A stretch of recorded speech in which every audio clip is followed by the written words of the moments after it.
আর 10 second একটু। আম, ওকে। হ্যাঁ, আমরা অ্যাকচুয়ালি এখন ক্লাসটা শুরু করতে পারি। ওকে, থ্যাংক ইউ। হ্যাঁ, ওকে। আসসালামু আলাইকুম ভাইয়ারা আপুরা। আমি সাদিয়া ঐশী, বর্তমানে পড়াশোনা করছি শহীদ সোহরাওয়ার্দী মেডিকেল কলেজে 5ম বর্ষে। তো আজকে তোমাদের সাথে চতুর্থ চ্যাপ্টার বোটানির মাইক্রো অর্গানিজম বা অণুজীবের উপরে আমরা একটা ক্লাস করব। বেসিক্যালি মেডিকেল অ্যাডমিশন টেস্টে যেরকম কোয়েশ্চেন আসে সেই সেই আলোকে আমরা হচ্ছে একটু পড়াশোনা করার ট্রাই করব। আচ্ছা, তো চ্যাপ্টারটা একটু বড় আছে। ব্যাকটেরিয়া, ভাইরাস, দেন আমাদের ম্যালেরিয়া, 3টা পার্ট। তো আমরা একসাথে আজকে সবগুলো শেষ করার ট্রাই করবো ইনশাল্লাহ। প্রথমে শুরু করি। প্রথমে হচ্ছে ছোট করে আমাদের যে চ্যাপ্টার অণুজীব, তো অণুজীব তত্ত্ব বা মাইক্রোবায়োলজি সেটা কি সেটা বলা আছে। তো এখানে অণুজীব আসলে কি কি হয় প্রথমে তো বলা আছে যে ব্যাকটেরিয়া, মাইক্রোপ্লাজমা, অ্যাক্টিনোমাইসিটিস এগুলো হচ্ছে অণুজীবের অন্তর্ভুক্ত। এই তিনটাই আসলে মাইক্রোপ্লাজমা হচ্ছে ক্ষুদ্রতম ব্যাকটেরিয়া, আর অ্যাক্টিনোমাইসিটিস এটাও আসলে ব্যাকটেরিয়ার একটা প্রকারভেদের মধ্যেই পড়ে, সামনে আমরা দেখতে পাবো। আর অণুজীবের যখন বিস্তার হয় সেটাকে বলা হয় ট্রান্সমিশন। ঠিক আছে, এরপর আমরা সামনে যাই। এখানে হচ্ছে মেডিকেল অ্যাডমিশন টেস্ট 12, 13 এবং 9, 10 একটা কোয়েশ্চেন আসছে, সেটা হচ্ছে ভাইরাস কি কি দিয়ে তৈরি। ভাইরাস হচ্ছে নিউক্লিক অ্যাসিড এবং প্রোটিন দিয়ে তৈরি। প্রোটিনটা হচ্ছে বেসিক্যালি আবরণ, আর নিউক্লিক অ্যাসিড হচ্ছে কেন্দ্রীয় অংশ বা মেইন অংশ। আচ্ছা, আমরা সবাই জানি ভাইরাস হচ্ছে অতি আণুবীক্ষণিক বা আল্ট্রা মাইক্রোস্কোপিক একটা বস্তু। ভাইরাস কিন্তু কোনো কোষ না, এবং ভাইরাসের হচ্ছে আহ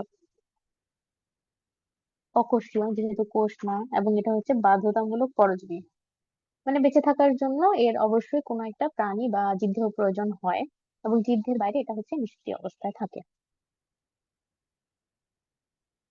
এবার যদি আমরা পরের পেজে যাই, তখন আমরা দেখতে পাবো যে ভাইরাসের একটা হিস্ট্রির মতো কিছু জিনিসপত্র দেওয়া আছে এখানে। বেসিক্যালি প্রথম কোন ভাইরাস আবিষ্কৃত হয়, কে আবিষ্কার করে, এবং কোন ভাইরাস কি রোগ করে সেগুলো নিয়ে বিভিন্ন কথাবার্তা বলা আছে আর কি। তো প্রথমে আমাদের এখান থেকে যেগুলো লাগবে সেটা হচ্ছে বিজ্ঞানী এডওয়ার্ড জেনার। উনি 1796 সালে প্রথম ভাইরাস ঘটিত বসন্ত রোগের কথা উল্লেখ করেন। এটা অনেক ইম্পর্টেন্ট একটা ইনফরমেশন, আমাদের মেডিকেল অ্যাডমিশন টেস্টের জন্য প্রয়োজন হয়। এবং প্রথম আবিষ্কৃত উদ্ভিদ ভাইরাস হচ্ছে টোব্যাকো মোজাইক ভাইরাস বা টিএমভি ভাইরাস। আচ্ছা, এটা হচ্ছে অ্যাডলফ মায়ের, উনি এই টোব্যাকো মোজাইক ভাইরাস এটার হচ্ছে নামকরণ করে বেসিক্যালি। এরপরে একজন রাশিয়ান বিজ্ঞানী দিমিত্রি আইভানোভস্কি, উনি হচ্ছে প্রমাণ করে যে এই টোব্যাকো মোজাইক ভাইরাসটাই অ্যাকচুয়ালি এই সুস্থ তামাক গাছে রোগ সৃষ্টি করেছে। মানে উনি অ্যাকচুয়ালি ব্যাকটেরিয়াটাকে আলাদা করে ফিল্টার করার পরে উনি এটাকে আলাদা করতে পারছে আর কি। আর আগের জন যে অ্যাডলফ মায়ের, উনি জাস্ট নামকরণটা করেছিল, উল্লেখ করেছিল। তো এখানে দিমিত্রি আইভানোভস্কি যেহেতু উনি ফিল্টার আচ্ছা। করে ভাইরাসকে জি। আচ্ছা, মানে টিএমবির আবিষ্কারক কি তাহলে কি আমি ধরতে পারি অ্যাডলফ মেয়ার? বেসিক্যালি না, কারণ সে জাস্ট নামকরণ করেছে। জিনিসটা এমন জি। যে তুমি একটা জিনিস দেখলা, দেখার পরে সেটা একটা নাম দিলা তোমার খেয়াল খুশি মতো। তো সেটা তাকে এটা বলা হয় না আবিষ্কারক, কারণ হচ্ছে যে জিনিসটা অ্যাকচুয়ালি মানে প্রমাণ করতে পারছে যে অ্যাকচুয়ালি ব্যাকটেরিয়াটা দায়ী, এবং ব্যাকটেরিয়াটাকে আলাদা করে আইডেন্টিফাই করতে পারছে কিন্তু দিমিত্রি আইভানোভস্কি। এই জন্য তাকে বলা হয় এই ভাইরাসের আর কি আবিষ্কারক। পরে এটা বলা আছে। আচ্ছা, এরপরে আরেকজন বিজ্ঞানী, দেখো মার্টিনাস বিজারিং, উনি কি করছে? উনি হচ্ছে আবার এই সেম কাজটাই করছে অ্যাডলফ মায়ারের মতো। উনি কি করছে, টিএমভি হিসেবে উল্লেখ করছে। মানে একই জিনিসে আর কি ওনারা এগ্রি করছে। ঠিক আছে, এরপরে ওয়াল্টার রিড, উনি 1901 সালে মানবদেহের পিতরোগ পিতরোগের, এটা ইংরেজি হচ্ছে ইয়েলো ফিভার, এই ভাইরাসটা হচ্ছে আবিষ্কার করে। তো এখানে Walter read yellow fever virus আবিষ্কার করেন, এতটুকু মনে রাখলেই যথেষ্ট। এরপরে যেটা লাগবে সেটা হচ্ছে স্ট্যানলি, উনি কি করে দেখো। স্ট্যানলি হচ্ছে 1 টন তামাক পাতা থেকে মাত্র 1 চামচ পরিমাণ ভাইরাস ক্রিস্টাল সংগ্রহ করে আর কি। এখানে এই ইনফরমেশনটা অনেক সময় লাগে, আমাদের সময় আমরা পড়তাম আর কি, যে স্ট্যানলি 1 টন তামাক পাতা থেকে মাত্র 1 চামচ ভাইরাস আলাদা করে। এরপরে ইংল্যান্ডে দুজন বিজ্ঞানী, বর্ডেন, এফ সি বর্ডেন আর এন পিরি, ওনারা কি করে, ভাইরাসের যে গঠন সেটা সম্পর্কে কথা বলে, যে এটা নিউক্লিক অ্যাসিড এবং প্রোটিন দিয়ে তৈরি।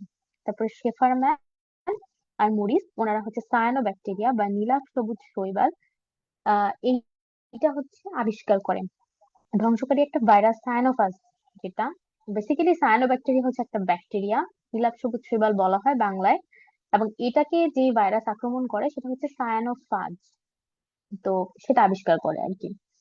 এরপরে বিজ্ঞানী এ লভ, উনি হচ্ছে একটা কথা বলছে আর কি, এটা ইম্পর্টেন্ট, অনেক সময় চলে আসতে পারে যে এটা কে বলেছে, ভাইরাস সম্পর্কে এটি কে বলেছেন।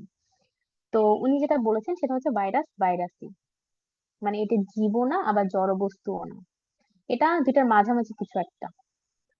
গেল 1984 সালে উনি কি করছে, মানুষের মরণ ব্যাধি এইডস রোগের জন্য দায়ী যে ভাইরাস HIV সেটা আবিষ্কার করছেন। এবং হার্ভে যে অল্টার, এটা হচ্ছে মানুষের নীরব ঘাতক ব্যাধি হেপাটাইটিস C ভাইরাস আবিষ্কার করে। এখন দেখো এখানে পাশাপাশি দুইটা সেন্টেন্স, একটাতে বলছে মানুষের মরণ ব্যাধি এইডস রোগের ভাইরাস HIV, আর একটাতে বলছে যে নীরব ঘাতক ব্যাধি। এখন বেসিক্যালি এই দুইটাই কিন্তু নীরব ঘাতক ব্যাধি হইতে পারে, কিন্তু যখন তোমার হচ্ছে একটা হচ্ছে হেপাটাইটিস C, এটা যখন অপশনে থাকবে তখন HIV না দেওয়ার সম্ভাবনাটাই বেশি আর কি। আবার যদি দিয়েও দেয়, সেক্ষেত্রে দেখবা যে হেপাটাইটিস C এর সাথে বাকি 3টা অপশনে হেপাটাইটিস A, B, E বা এরকম কিছু একটা থাকবে। দুইটাই হচ্ছে বেসিক্যালি নীরব ঘাতক ব্যাধি বা মরণ ব্যাধি আর কি। তারপরে এটা তো রাসায়নিক প্রকৃতি, বর্ডেন, পিরি ওনারা বর্ণনা করছে অলরেডি, এটা আমরা বলে ফেলেছি। তারপরে 2019 সালের শেষ দিকে নভেল করোনা ভাইরাস আবিষ্কৃত হয়েছে। ওকে, তারপরে এখন পর্যন্ত প্রায় 5,000 ধরনের ভাইরাসের বর্ণনা করা হয়েছে। তার মধ্যে দেখা গেছে যে 80টা গোত্রের মধ্যে 21টা গোত্র, এটা হচ্ছে মানুষের দেহে বিভিন্ন রোগ সৃষ্টি করতে পারে। এটা বেসিক্যালি একটা নিউলি অ্যাডেড ইনফরমেশন, তোমরা চাইলে মনে রাখতে পারো। কিন্তু এই এত সংখ্যা এগুলা তেমন একটা অত বেশি আসে না আমাদের অ্যাডমিশন টেস্টে, কারণ এগুলা থেকে আলটিমেটলি এগুলা তোমার কন্টিনিউয়াসলি ইনফরমেশন গুলো চেঞ্জ হতে থাকে, তো এগুলা নিয়ে অত বেশি বদার থাকে না। আর কোশ্চেন প্যাটার্ন চেঞ্জ হচ্ছে, তো আমাদের আসলে এত ইনসিগনিফিকেন্ট জিনিস মনে না রাখলেও চলবে। ঠিক আছে, এরপরে যে বলছে যে বায়োলজির জনক কে, বায়োলজির জনক হচ্ছে W.M. স্ট্যানলি, ওনাকে বলা হয় বায়োলজির জনক। তারপরে এখানে হচ্ছে ভাইরাসের আয়তন এবং কোন ভাইরাস ছোট বড় এটা নিয়ে কিছু কথা বলা আছে। ভাইরাসের গড় ব্যাস সাধারণত 8 থেকে 300 ন্যানোমিটার, গ্রসলি মনে রাখলেই চলবে, এটা মুখস্থ করার কোনো প্রয়োজন নাই। দেখা গেছে যে তোমার পোলিও ভাইরাস 12 ন্যানোমিটার মতো হতে পারে, এবং তামাকের মোজাইক ভাইরাস প্রায় 300 ন্যানোমিটার পর্যন্ত হতে পারে। এরপরে সবচেয়ে ক্ষুদ্র ভাইরাসের কথা বলা আছে, সেটা হচ্ছে গবাদি পশুর ফুট অ্যান্ড মাউথ রোগ সৃষ্টিকারী ভাইরাস হচ্ছে সবচেয়ে ক্ষুদ্র ভাইরাস। এটা চাইলে তোমরা একটু মনে রাখতে পারো। আচ্ছা, এখান থেকে তাহলে ইনফরমেশন যেটা মোস্ট ইম্পর্টেন্ট আমার কাছে মনে হয়, সেটা হচ্ছে গবাদি পশুর ফুট অ্যান্ড মাউথ রোগ সৃষ্টিকারী ভাইরাস হচ্ছে সবচেয়ে ক্ষুদ্র ভাইরাস। That's it. এরপর আমরা পরের পেজে যাই। এখানে কিছু ভাইরাসের ছবি দেয়া আছে। আচ্ছা, এখানে অলরেডি আমরা এই লাইনটা বলে আসছি যে লক বলছিলেন ভাইরাস ভাইরাসই, এই কথাটা আবার এখানে বলা আছে। তারপরে বিজ্ঞানী স্যালি উনি বলছেন যে ভাইরাস রাসায়নিক অণু ও সজীব কোষের মধ্যবর্তী পর্যায়ে এক প্রকার বস্তু। ওকে, এরপরে ভাইরাসের বৈশিষ্ট্য দেয়া আছে, এটা হচ্ছে আমাদের বেসিক্যালি রিটেনের জন্য ইম্পর্টেন্ট। তো কিছু জড় রাসায়নিক বস্তু এবং জীবীয় বৈশিষ্ট্য দুইটাই এর মধ্যে আছে। তো এগুলা অলরেডি আমরা জানি, যেহেতু ভাইরাস অকোষীয়, তো একটা কোষের মধ্যে যা যা থাকে বেসিক্যালি ভাইরাসের মধ্যে সব কিছুই থাকবে না। সেগুলোই বলা আছে যে অকোষীয়, অতি আণুবীক্ষণিক, সাইটোপ্লাজম, কোষ ঝিল্লি, কোষ প্রাচীর কিছুই নাই। তারপরে তোমার এরা যেহেতু কোষই না, তো এদের মধ্যে কোনো বিপাকীয় এনজাইম থাকবে না, কোনো খাদ্য গ্রহণ করে না, পুষ্টিক্রিয়া নাই, এবং এরা স্বাধীনভাবে প্রজনন করতে পারে না। ভাইরাস হচ্ছে ফিল্টার যোগ্য নয়। তারপরে কি বলছে যে ভাইরাসকে, এতক্ষণ আমরা না না শুনছি, এখন ভাইরাসের আসলে কি হয় বা কি আছে সেটা একটু দেখা যাক। ভাইরাসকে হচ্ছে ক্যালাসিত করা যায়, সেন্ট্রিফিউজ করা যায়, ব্যাপন করা যায়, পানির সাথে মিশিয়ে সাসপেনশন তৈরি করা যায়, তলানীকরণ করা যায়। এখন একটা জিনিস খেয়াল করো, এটা হচ্ছে একটা ছন্দের মতো কিছু জিনিস মনে রাখা যায়। যেমন যখন আমরা সেন্ট্রিফিউজ মেশিনে দেই কোনো একটা জিনিস, তখন বেসিক্যালি ওটাকে মিনিটে, কিছু মিনিট বা কয়েক সেকেন্ডের মধ্যে আমরা হচ্ছে অসংখ্যবার সেটাকে ঘুরানো হয় আলাদা করার জন্য, এক একটা উপাদানকে আলাদা করার জন্য। তো সেন্ট্রিফিউজে দিলে তখন কি হবে, ভারী উপাদানটা নিচে পড়বে। তো নিচে পড়া দ্যাট মিনস সেটা হচ্ছে সাসপেনশন তৈরি হওয়া। সেটা আমরা সাসপেনশন তৈরি করি আমরা সেই জিনিসটা দিয়ে, ঘন জিনিসটা দিয়ে, তোমরা এটা মনে রাখতে পারো। এরপরে হচ্ছে কেলাসিত করা, তলানীকরণ করা, বেসিক্যালি এই সেন্ট্রিফিউজের সাথে কথাগুলো যায় আর কি। এক্সট্রা আমাদের সেটা মনে রাখতে হবে, সেটা হচ্ছে ব্যাপন। এটা একটু আলাদা করে মনে রাখতে হবে। এরপরে জীবকোষের বাইরে ভাইরাস নিষ্ক্রিয় থাকে, উদ্দীপনায় কোনো সাড়া দেয় না, বৃদ্ধি হয় না, এবং এটা হচ্ছে প্রোটিন নিউক্লিক অ্যাসিড দিয়ে তৈরি। এবং ভাইরাস হচ্ছে এসিড, ক্ষার, লবণ ভাইরাসকে কিছু করতে পারে না। এবং ভাইরাস অ্যান্টিবায়োটিকের প্রতি কোনো প্রতিক্রিয়া দেয় না, কারণ হচ্ছে অ্যান্টিবায়োটিক, দেখো বায়ো মানে হচ্ছে, বায়োটিক মানে হচ্ছে ব্যাকটেরিয়া, আর অ্যান্টি মানে বিপরীতে, মানে বিরুদ্ধে। তাহলে ব্যাকটেরিয়ার বিরুদ্ধে যে কাজ করে সে তো আসলে ভাইরাসের বিরুদ্ধে কাজ করবে না। তাহলে এটা আমাদের মাথায় রাখতে হবে। এরপরে ভাইরাসের জীবীয় বৈশিষ্ট্য কি কি আছে। ভাইরাসের সবচেয়ে জীবীয় বৈশিষ্ট্য যেটা, সেটা হচ্ছে এটা সংখ্যা বৃদ্ধি বা মাল্টিপ্লিকেশন করতে পারে। ভাইরাসের বংশ গতি বলতে কিন্তু সংখ্যা বৃদ্ধিটাকেই বোঝায়। আচ্ছা, এরপরে আমাদের যেটা লাগবে এটা হচ্ছে বাধ্যতামূলক পরজীবী, এবং এটার পরিব্যক্তি বা মিউটেশন ঘটে, সাথে প্রকরণ ঘটতে পারে, অভিযোজন ক্ষমতা রয়েছে, এবং জিনগত পুনর্বিন্যাস হয়। এই জন্য ভাইরাসকে বলা হয়েছে জীব ও জড়ের সেতু বন্ধন। ঠিক আছে, এরপরে ভাইরাসের গঠনে আমরা আসি। অলরেডি আমরা জানি যে কেন্দ্রীয় বস্তু থাকে একটা nucleic acid. Nucleic acid either DNA অথবা আরএনএ।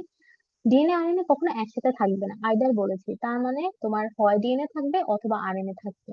এবং আহ, তার চারপাশে থাকে একটা প্রোটিন আবরণ, যেটাকে বলে ক্যাপসিড।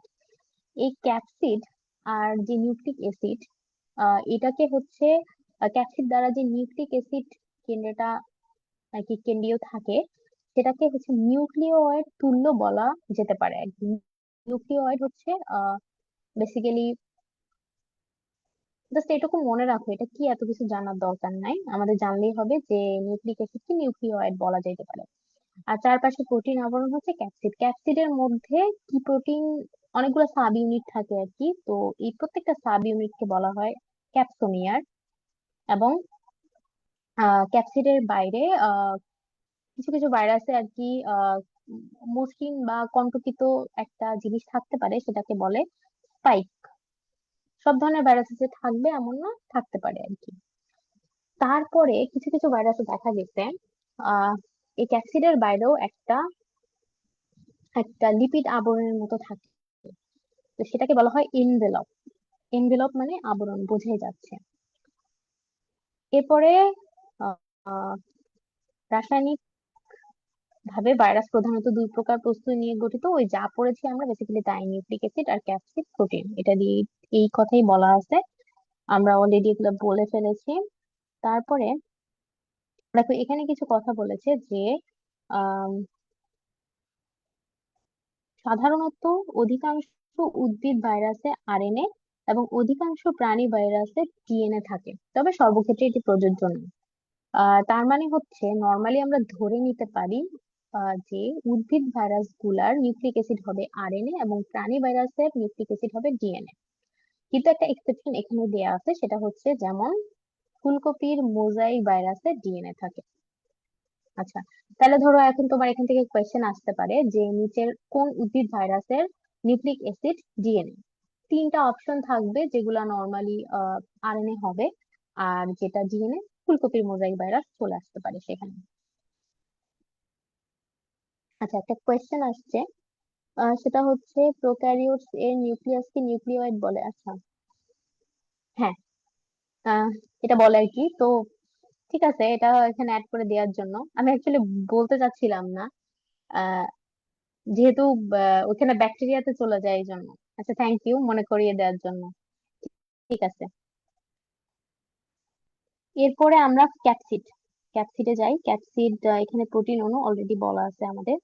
ক্যাপসিডের প্রধান কাজ হচ্ছে নিউক্লিক অ্যাসিড রক্ষা করে, যেহেতু এটা একটা আবরণ, এবং এরা এদের মেইন কাজই হবে নিউক্লিক অ্যাসিডকে রক্ষা করা। তারপর কি করে, পোষক দিয়ে সংক্রমণেও সহায়তা করে।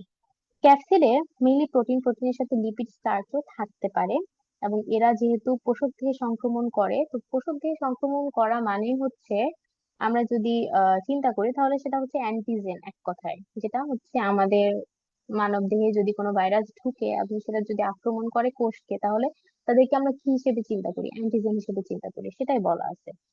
তো এখানে একটা খুবই গুরুত্বপূর্ণ ইনফরমেশন আছে, সেটা হচ্ছে সর্দি জ্বরে এটি হাঁচির উদ্রেক করে। তো ক্যাপসিড, এই ক্যাপসিড হচ্ছে, এই কোশ্চেনটা খুবই কমনলি আসে, মানে আমাদের সময় আমরা দেখতাম এবং এখনো আসে, আহ যে সর্দি জ্বরে হাঁচির উদ্রেক করে ভাইরাসের কোন অংশটা, ক্যাপসিড হবে অ্যান্সার। এবার হচ্ছে বহিস্থ আবরণ, ওই যে কিছু কিছু ভাইরাসে যে লিপিড আবরণ থাকে যেটা বলছিলাম, এটা হচ্ছে এনভেলপ বেসিক্যালি, সেই এনভেলপ এটাই হচ্ছে বহিস্থ আবরণ। তো কিছু কিছু ভাইরাসে থাকে, কিছু কিছু ভাইরাসে থাকে না। এটা সাধারণত তোমার লিপিড অথবা লিপোপ্রোটিন, স্নেহ জাতীয় পদার্থ এগুলা দিয়ে তৈরি হয়। এবং এই স্তরের একককে বলা হয় পেপলোমিয়ার। আচ্ছা, নামের সাথে মিল আছে আর কি, পেপলোমিয়ার। এবং যেসব ভাইরাসে এই লিপোপ্রোটিন আবরণটা আছে সেসব ভাইরাসকে বলা হয় লিপো ভাইরাস।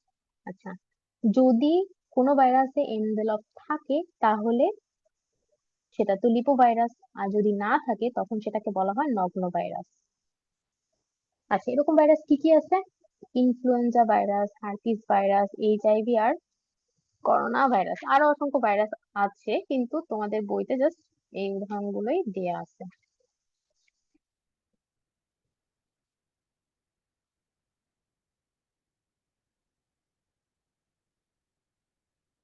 আচ্ছা, এরপরে এনজাইম।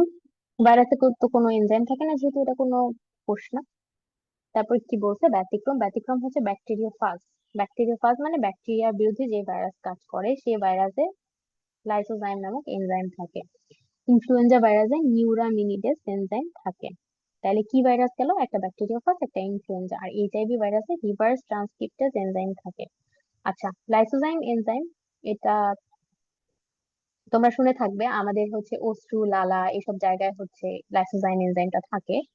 ইনফ্লুয়েঞ্জা ভাইরাসে এই নিউরামিনিডেস এনজাইম থাকে, এই জন্য কিন্তু ইনফ্লুয়েঞ্জা ভাইরাস অনেক বেশি স্ট্রেইন আছে এর আর কি। ইনফ্লুয়েঞ্জা ভাইরাস দেখা যায় যে তোমার প্রতি বছরই এরা বিভিন্ন স্ট্রেইন তৈরি হয়, এবং ইজিলি এরা হচ্ছে মানে মানুষকে আর কি আক্রমণ করতে পারে। এই জন্য ইনফ্লুয়েঞ্জা ভাইরাসে যারা খুব প্রোন ইনফেকশন, তারা হচ্ছে তোমার বছর বছর তাদের কিন্তু ভ্যাকসিন নিতে হয় ইনফ্লুয়েঞ্জা ভাইরাসে। তো এটা আই হোপ মানে হিস্ট্রিটা মানে কাহিনীটা বলার পরে তোমাদের মনে রাখতে একটু ইজি হবে আর কি। আর এইচআইভি তে তো জানি আমরা রিভার্স ট্রান্সক্রিপ্টেজ এনজাইম থাকে। এখানে রিভার্স ট্রান্সক্রিপশনে কি হয়, বেসিক্যালি এখানে হচ্ছে আরএনএ থেকে ডিএনএ তৈরি হয়। আচ্ছা, এরপরে হচ্ছে ভাইরাসের ক্লাসিফিকেশন। ভাইরাসের ক্লাসিফিকেশনে যদি আমরা যাই, তাহলে অনেক কিছুর উপরে ডিপেন্ড করে ভাইরাসকে অনেকগুলা ক্লাসিফিকেশনে ভাগ করা হয়েছে। যেমন আকৃতি অনুযায়ী ভাইরাসকে ভাগ করা হয়েছে দণ্ডাকার। দেখো দণ্ডাকার কি কি উদাহরণ, টোব্যাকো মোজাইক ভাইরাস, আলফা আলফা মোজাইক ভাইরাস, আর হচ্ছে মামস ভাইরাস। আচ্ছা, এটাকে হচ্ছে আমি যখন পড়াশোনা করেছি তখন এটিএম দিয়ে মনে রাখতাম। দেখি মিলে কিনা, হ্যাঁ। এ তে হচ্ছে আলফা, টি তে হচ্ছে টোব্যাকো, এন্ড এম এ হচ্ছে মামস। ঠিক আছে। আচ্ছা, গোলাকার ভাইরাস, পোলিও, টিআইভি, এইচআইভি, আর হচ্ছে ডেঙ্গু ভাইরাস। আচ্ছা, এটাকে হচ্ছে জাস্ট নর্মাল ল্যাঙ্গুয়েজ, তোমরা কিছু ছন্দ বানাতে পারলে নিজেদের মতো মনে রাখতে পারো, অথবা এটা এভাবে প্রথম অক্ষর দিয়ে মনে রাখতে পারো। ঘনক্ষেত্রাকার হচ্ছে এরা কেমন দেখতে, অনেকটা পাউরুটির মতো আর কি। হারপিস আর হচ্ছে ব্যাকটেরিয়া, এটাকে হচ্ছে হাভা দিয়ে মনে রাখতাম। ব্যাঙাচি আকৃতি, এটা খুবই সহজ, মাথা এবং লেজ দুইটা অংশ আছে, এবং টি সিরিজের যতগুলো ভাইরাস, টি2, টি4, টি6, সবাই হচ্ছে ব্যাঙাচি আকার। তারপরে হচ্ছে সিলিন্ড্রিকাল বা সূত্রাকার, ইবোলা ভাইরাস, আর হচ্ছে মটরের স্ট্রিক্ট ভাইরাস। আচ্ছা, ইবোলা আর হচ্ছে মটরের স্ট্রিক্ট ভাইরাস। ডিম্বাকার হচ্ছে ইনফ্লুয়েঞ্জা ভাইরাস। ওকে, নিউক্লিক অ্যাসিডের ধরন অনুযায়ী একটা হচ্ছে ডিএনএ ভাইরাস আর একটা হতে পারে আরএনএ ভাইরাস। ডিএনএ ভাইরাসে নিউক্লিক অ্যাসিড হিসেবে ডিএনএ থাকে। ডিএনএ ভাইরাস কি কি হয়? টি2 virus, vaccinia, variola, TIV, adeno herpes. দেখো এখানে কিন্তু মেডিকেল অ্যাডমিশন টেস্টে 18-19 এটা আসছে, ডেন্টাল অ্যাডমিশন টেস্টে অ্যাডিনো হার্পিস এটা আসছে। আচ্ছা, এখন এরপরে আমরা নর্মালি জানি ডিএনএ হচ্ছে দ্বিসূত্রক হয়, কিন্তু এক্সেপশন আছে, সেটা হচ্ছে পার্বোভিরিডি গোত্রের, যেমন হচ্ছে X174 আর M13 কোলিফাস। এই কোলিফাস ভাইরাসের ব্যাকটেরিয়ার যে ভাইরাসের যে ডিএনএ সেটা হচ্ছে এক সূত্রক, মানে এখানে দ্বিসূত্রক হবে না। এবং আরএনএ ভাইরাস যেটা, আরএনএ ভাইরাসে নিউক্লিক অ্যাসিড আরএনএ থাকে। উদাহরণ হচ্ছে TMV, HIV, dengue, polio, mum's, rabies, novel corona ইত্যাদি ভাইরাস। রিওভিরিডি গোত্রের এখানকার এক্সেপশন যেটা, সেটা হচ্ছে রিও ভাইরাস, ধানের বামন রোগের ভাইরাস, এদের আরএনএটা দ্বিসূত্রক। ঠিক আছে। আচ্ছা, এখন এই যে ডিএনএ ভাইরাস যেগুলো, সেগুলো মনে রাখার জন্য আমি হচ্ছে একটা ফর্মুলা ইউজ করতাম, সেটা হচ্ছে টিপুর ভাই টি2 ভ্যানিলা হতে ফ্রান্সে এলো।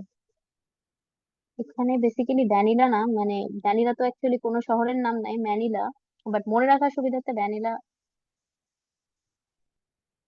বলা হতো আর কি। এগুলা হচ্ছে বেসিক্যালি ডিএনএ ভাইরাস, এভাবে মনে রাখা যায়। আচ্ছা, আর আরএনএ ভাইরাস মনে রাখার,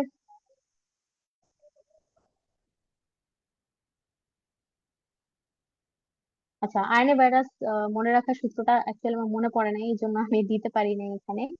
আহ তারপরেও, তারপর হচ্ছে আমাদের বহিস্থ আবরণ অনুযায়ী ভাইরাস হচ্ছে দুই প্রকার, একটা হচ্ছে বহিস্থ আবরণহীন ভাইরাস আর একটা হচ্ছে বহিস্থ আবরণীযুক্ত ভাইরাস। তোমরা এই যে বিভিন্ন উদাহরণ থাকে না, এগুলা নিউমোনিক দিয়ে মনে রাখার ট্রাই করবা। নিউমোনিক দিয়ে মনে রাখলে হয় কি, মনে রাখতে সহজ হয়।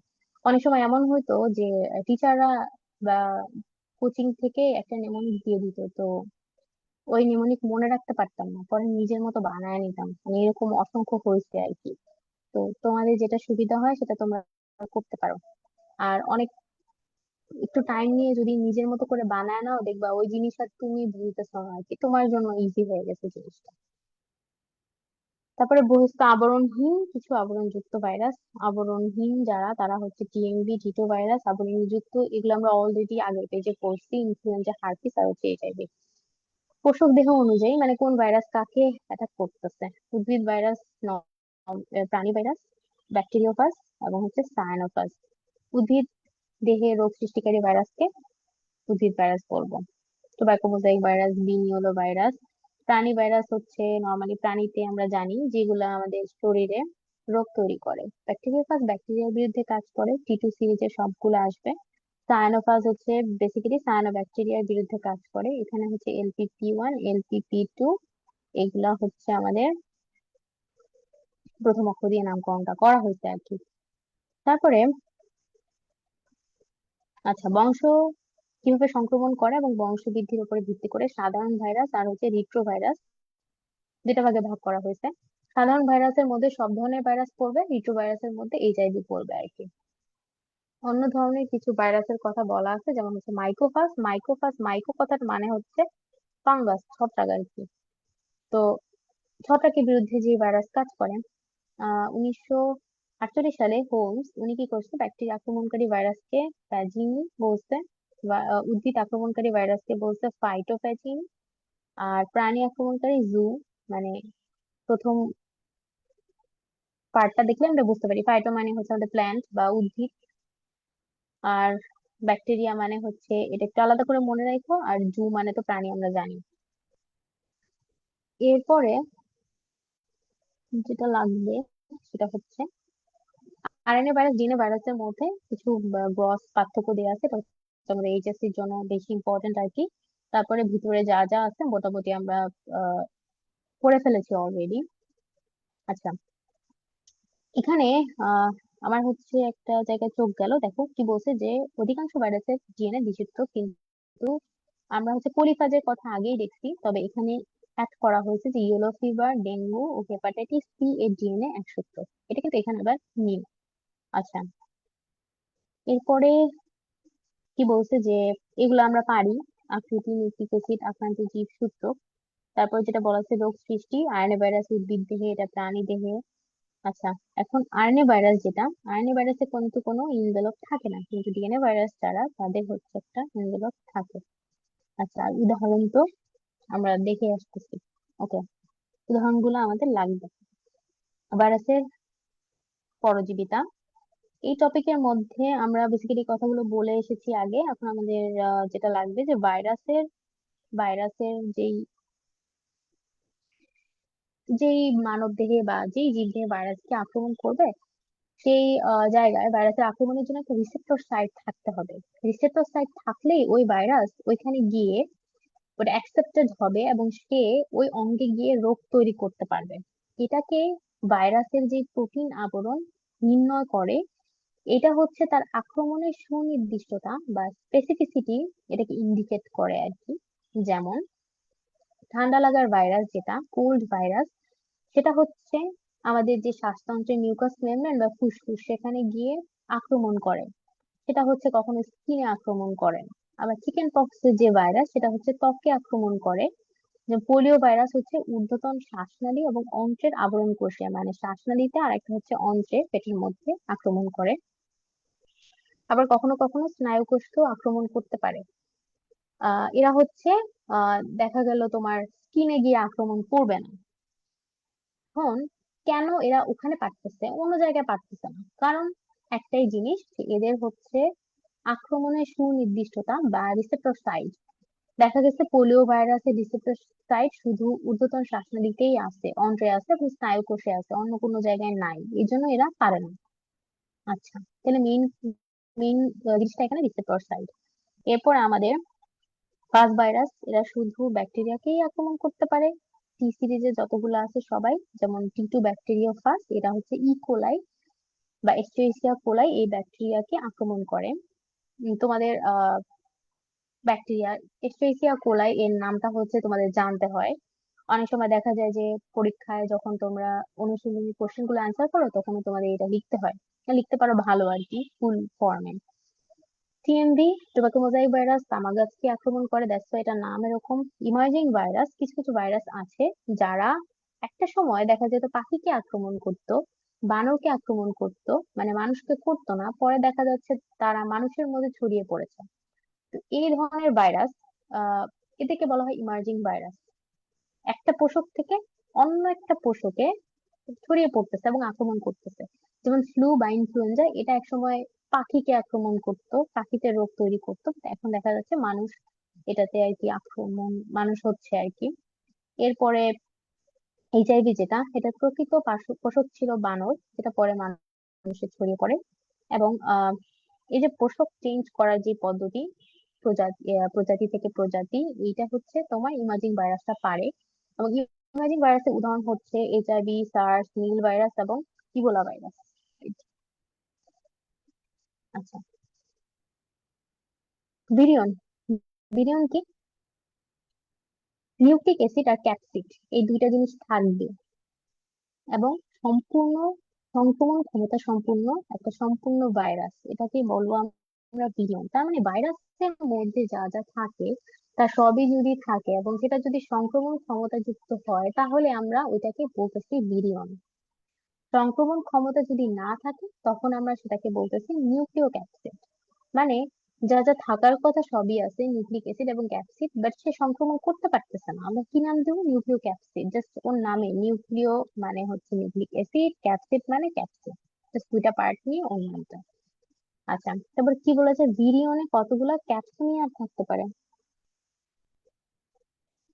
আচ্ছা, কলিফাসটা আরেকবার প্লিজ। আহ কলিফাসের ওটা কি জানতে চাচ্ছো? কলিফাজের এখানে উপর বলেছি যে, কোশ্চেনটা ছিল অনেক আগে চলে গেছে, প্যারা নাই, আমরা আগাতে পারি। আচ্ছা আচ্ছা ঠিক আছে, আমি অ্যাকচুয়ালি খেয়াল করিনি, সরি। ওকে, তো ভিরিয়নে সর্বোচ্চ 2000 থেকে 2130টা ক্যাপসুমিয়ার থাকে। আচ্ছা, তারপরে আমাদের ভিরয়েডস। ভিরয়েডস হচ্ছে সংক্রামক আরএনএ, জাস্ট এই নামটা মনে রাখলেই এনাফ। যেটা হচ্ছে একটা সংক্রামক আরএনএ, তো বুঝেই যাচ্ছে এখানে একটা আরএনএ থাকবে।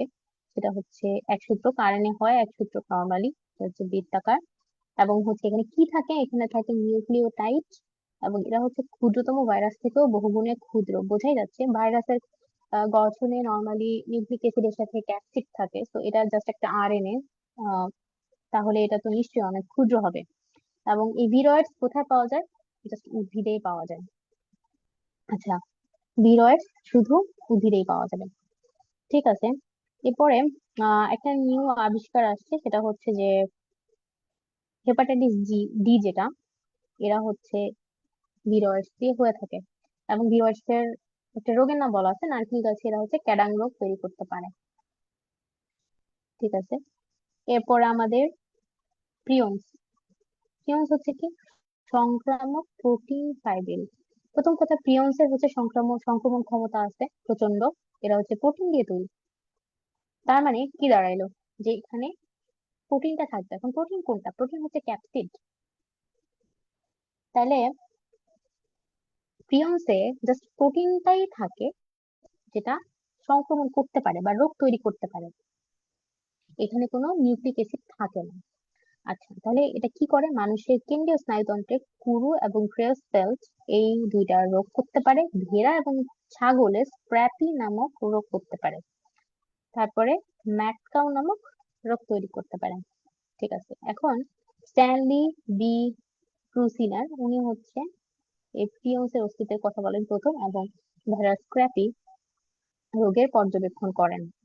আচ্ছা, এই জন্য ওনাকে নোবেল পুরস্কার দেওয়া হয়েছিল। আচ্ছা, এখন স্যাটেলাইটটা কি? স্যাটেলাইট হচ্ছে কেবল নিউক্লিক অ্যাসিড গঠিত সত্তা, যা পোষক কোষের মধ্যে অন্য একটি ভাইরাসের সহায়তায় প্রতিলিপি সৃষ্টি করতে সক্ষম। তার মানে এটা বেসিক্যালি হচ্ছে প্রিয়ন্সের উল্টাটা। প্রিয়ন্সে শুধু প্রোটিন ছিল, স্যাটেলাইটে শুধু নিউক্লিক অ্যাসিড আছে। That's it. যখন কোনো প্রোটিন আবরণ দিয়ে এই স্যাটেলাইটটা আবদ্ধ হবে, তখনই আমরা এটাকে বলে দিব স্যাটেলাইট ভাইরাস। শুধু স্যাটেলাইটে প্রোটিন নাই, যখন প্রোটিন আবরণ যুক্ত হলো, হয়ে গেল স্যাটেলাইট ভাইরাস। ওকে, এরপরে আমাদের তিনটা ভিরিয়ন, ভিরয়েড আর হচ্ছে প্রিয়ন্স, এই তিনটার মধ্যে পার্থক্য দেওয়া আছে। আমরা পার্থক্য খুব ইজিলি, এটা হচ্ছে আরএনএ অথবা ডিএনএ। ভিরয়েড মানে হচ্ছে আরএনএ, এবং এখানে কোনো নিউক্লিক অ্যাসিড থাকেই না। যাতে প্রোটিন থাকে, প্রোটিন থাকে না, যাতে শুধুই প্রোটিন থাকে। এবং উদ্ভিদ প্রাণী দুইটাতেই ভিরায়ন রোগ করতে পারে। ভিরয়েড করে উদ্ভিদে, আর এটা শুধু প্রাণীতে রোগ করে, প্রিয়ন্স। ওকে, এরপরে হচ্ছে আমাদের ভাইরাসের গঠন। হচ্ছে টোব্যাকো মোজাইক ভাইরাস দিয়ে শুরু। এটা এখানে বলছে যে এটা হচ্ছে একটা দণ্ডাকৃতির ভাইরাস। যেহেতু দণ্ডাকৃতি, তো এটার দৈর্ঘ্যটা বেশি হয় আর কি। সেটা হচ্ছে প্রস্থের তুলনায় প্রায় 17 গুণ হয়। দৈর্ঘ্য 280 থেকে 300 ন্যানোমিটার হয়, এবং খুবই অল্প, 15 থেকে 800 ন্যানোমিটার হচ্ছে প্রস্থ হয়। আচ্ছা, প্রোটিন আবরণ, এটার যে সাব ইউনিট বা উপ একক, সেটাকে আমরা ক্যাপসোমিয়ার বলছিলাম। যেটা হচ্ছে ক্যাপসোমিয়ারের অনেকগুলা ভাগ আর কি, ক্যাপসোমিয়ার। তো ক্যাপসোমিয়ার কতগুলা থেকে? 2130 থেকে 2200টা ক্যাপসোমিয়ার থাকতে পারে। এবং প্রত্যেকটা ক্যাপসোমিয়ারে 158টা করে অ্যামাইনো অ্যাসিড থাকে। এবং এখানে হচ্ছে 100 আরএনএ কোর বা নিউক্লিক অ্যাসিড থাকে। এখানে 6500টা নিউক্লিওটাইড থাকে। ওজন হিসেবে শতকরা 95 ভাগই প্রোটিন। তার মানে 95% টিএমভি ভাইরাসের গঠনে প্রোটিন থাকে আর কি। এবং টিএমভির আণবিক ওজন 37 মিলিয়ন ডাল্টন। আরএনএ এর আণবিক ওজন হচ্ছে 2.4, এবং বাকি ওজন পুরাটাই হচ্ছে প্রোটিনের আর কি। প্রত্যেকটা সাব ইউনিটের ওজন পড়ে 17,000 ডাল্টন, সাব ইউনিটের বা ক্যাপসুমিয়ারের। ওকে, এবার ফাজ কি? ফাজ কথার মানে হচ্ছে টু ইট বা ভক্ষণ। ব্যাকটেরিয়া হচ্ছে ফাজ ব্যাকটেরিয়া মানে হচ্ছে যেসব ব্যাকটেরিয়া ভাইরাসকে, সরি, যেসব ভাইরাস ব্যাকটেরিয়াকে ধ্বংস করে দেয় তারা। এখন এটার আবিষ্কারক কে? বিজ্ঞানী হেনরি ফেলিক্স। উনি হচ্ছে ব্যাকটেরিওফাজ বা ব্যাকটেরিয়া ভাইরাস এই নামে হচ্ছে প্রথম অভিহিত করে। বিজ্ঞানী টু ওয়ার্ড, উনি হচ্ছে টি সিরিজ মানে টি নামে নামকরণ করে আর কি এগুলো। এরপরে টি2 ব্যাকটেরিওফাজ, এটা হচ্ছে সর্বাধিক পরিচিত। এটা কোন ব্যাকটেরিয়াকে আক্রমণ করে? ইকোলাই, আমরা দেখছিলাম ইকোলাইকে আক্রমণ করে। আচ্ছা, এই ভাইরাসের দুইটা পার্ট, একটা হচ্ছে মাথা আর একটা হচ্ছে লেজ। মাথার স্থিত আর একটা প্রিজমের মতো আর কি, ষড়ভুজাকার যেটা, এবং এই মাথার মধ্যেই হচ্ছে ডিএনএ পার্টটা থাকে আর কি। আহ হচ্ছে দ্বিসূত্রক একটা ডিএনএ। আচ্ছা, এখানে 60,000 জোড়া নিউক্লিওটাইড থাকে। আচ্ছা, ক্যাপসিমিয়ারের সংখ্যা হচ্ছে 2,000 এবং এটাতে প্রায় 150টা জিন থাকে। আচ্ছা, তারপর কি বলছে? ডিএনএ দ্বিসূত্রক এবং মোট ওজনের প্রায় 50%, তাহলে ডিএনএটা হচ্ছে মোট ওজনের প্রায় 50%। ঠিক আছে, তারপর শেষ ভাগ বা শেষ অংশটা হচ্ছে লেজ। মাথার পরে হচ্ছে লেজ। লেজের দৈর্ঘ্য প্রায় 95 থেকে 110 ন্যানোমিটার, এবং লেজের ওপরের দিকে দেখো একটা ফাঁপা অংশের মতো আছে, চাকতির মতো একটা আর কি, সুস্পষ্ট চাকতির মতো, এটাকে বলা হয় কলার। তারপরে এটা হচ্ছে ফাঁপা নলের মতো নিচের দিকে নেমে গেছে। নিচের দিকে কি আছে? এর মধ্যে কোনো ডিএনএ বা নিউক্লিক অ্যাসিড নাই। নিচে হচ্ছে একটা বেস প্লেট আছে, বেস প্লেটের চারদিকে কিছু স্পাইকের মতো বের হয় আর কি, স্পাইক বা কাঁটার মতো বের হয় আর কি। এবং এটার হচ্ছে উপরে কি আছে? স্পর্শক তন্তু, যেগুলা দিয়ে আর কি, বেসিক্যালি এগুলোর কাজ কি? এগুলো হচ্ছে সবই প্রোটিন দিয়ে তৈরি, এবং এতে হচ্ছে তোমার কোনো কোষের কোনো পার্ট থাকে না, কোনো ক্ষুদ্রাঙ্গ নাই, এবং এগুলো হচ্ছে কোনো একটা পোষক দেহে মানে স্থাপনে বা অ্যাটাচমেন্টে হেল্প করে আর কি, এই অংশগুলো যেহেতু কাটার মতো আর কি। ওকে, এরপর হচ্ছে কোভিড-19 সৃষ্টিকারী করোনা ভাইরাস। করোনা ভাইরাস হচ্ছে করোনা বিরোধী গোত্রের একটা দ্বিস্তরী লিপিড আবরণে বেষ্টিত, মানে এনভেলপড একটা ভাইরাস, মানে ডিপো ভাইরাস, এটাকে আমরা বলতে পারি ডিপো ভাইরাস। এবং এটার নাম কেন করোনা? ল্যাটিন করোনা বা মুকুট থেকে, এটা হচ্ছে, এটা দেখতে মুকুটের মতো, that's why it crown like বলে এটাকে করোনা দেওয়া হয়েছে, এটার নাম আর কি corona virus.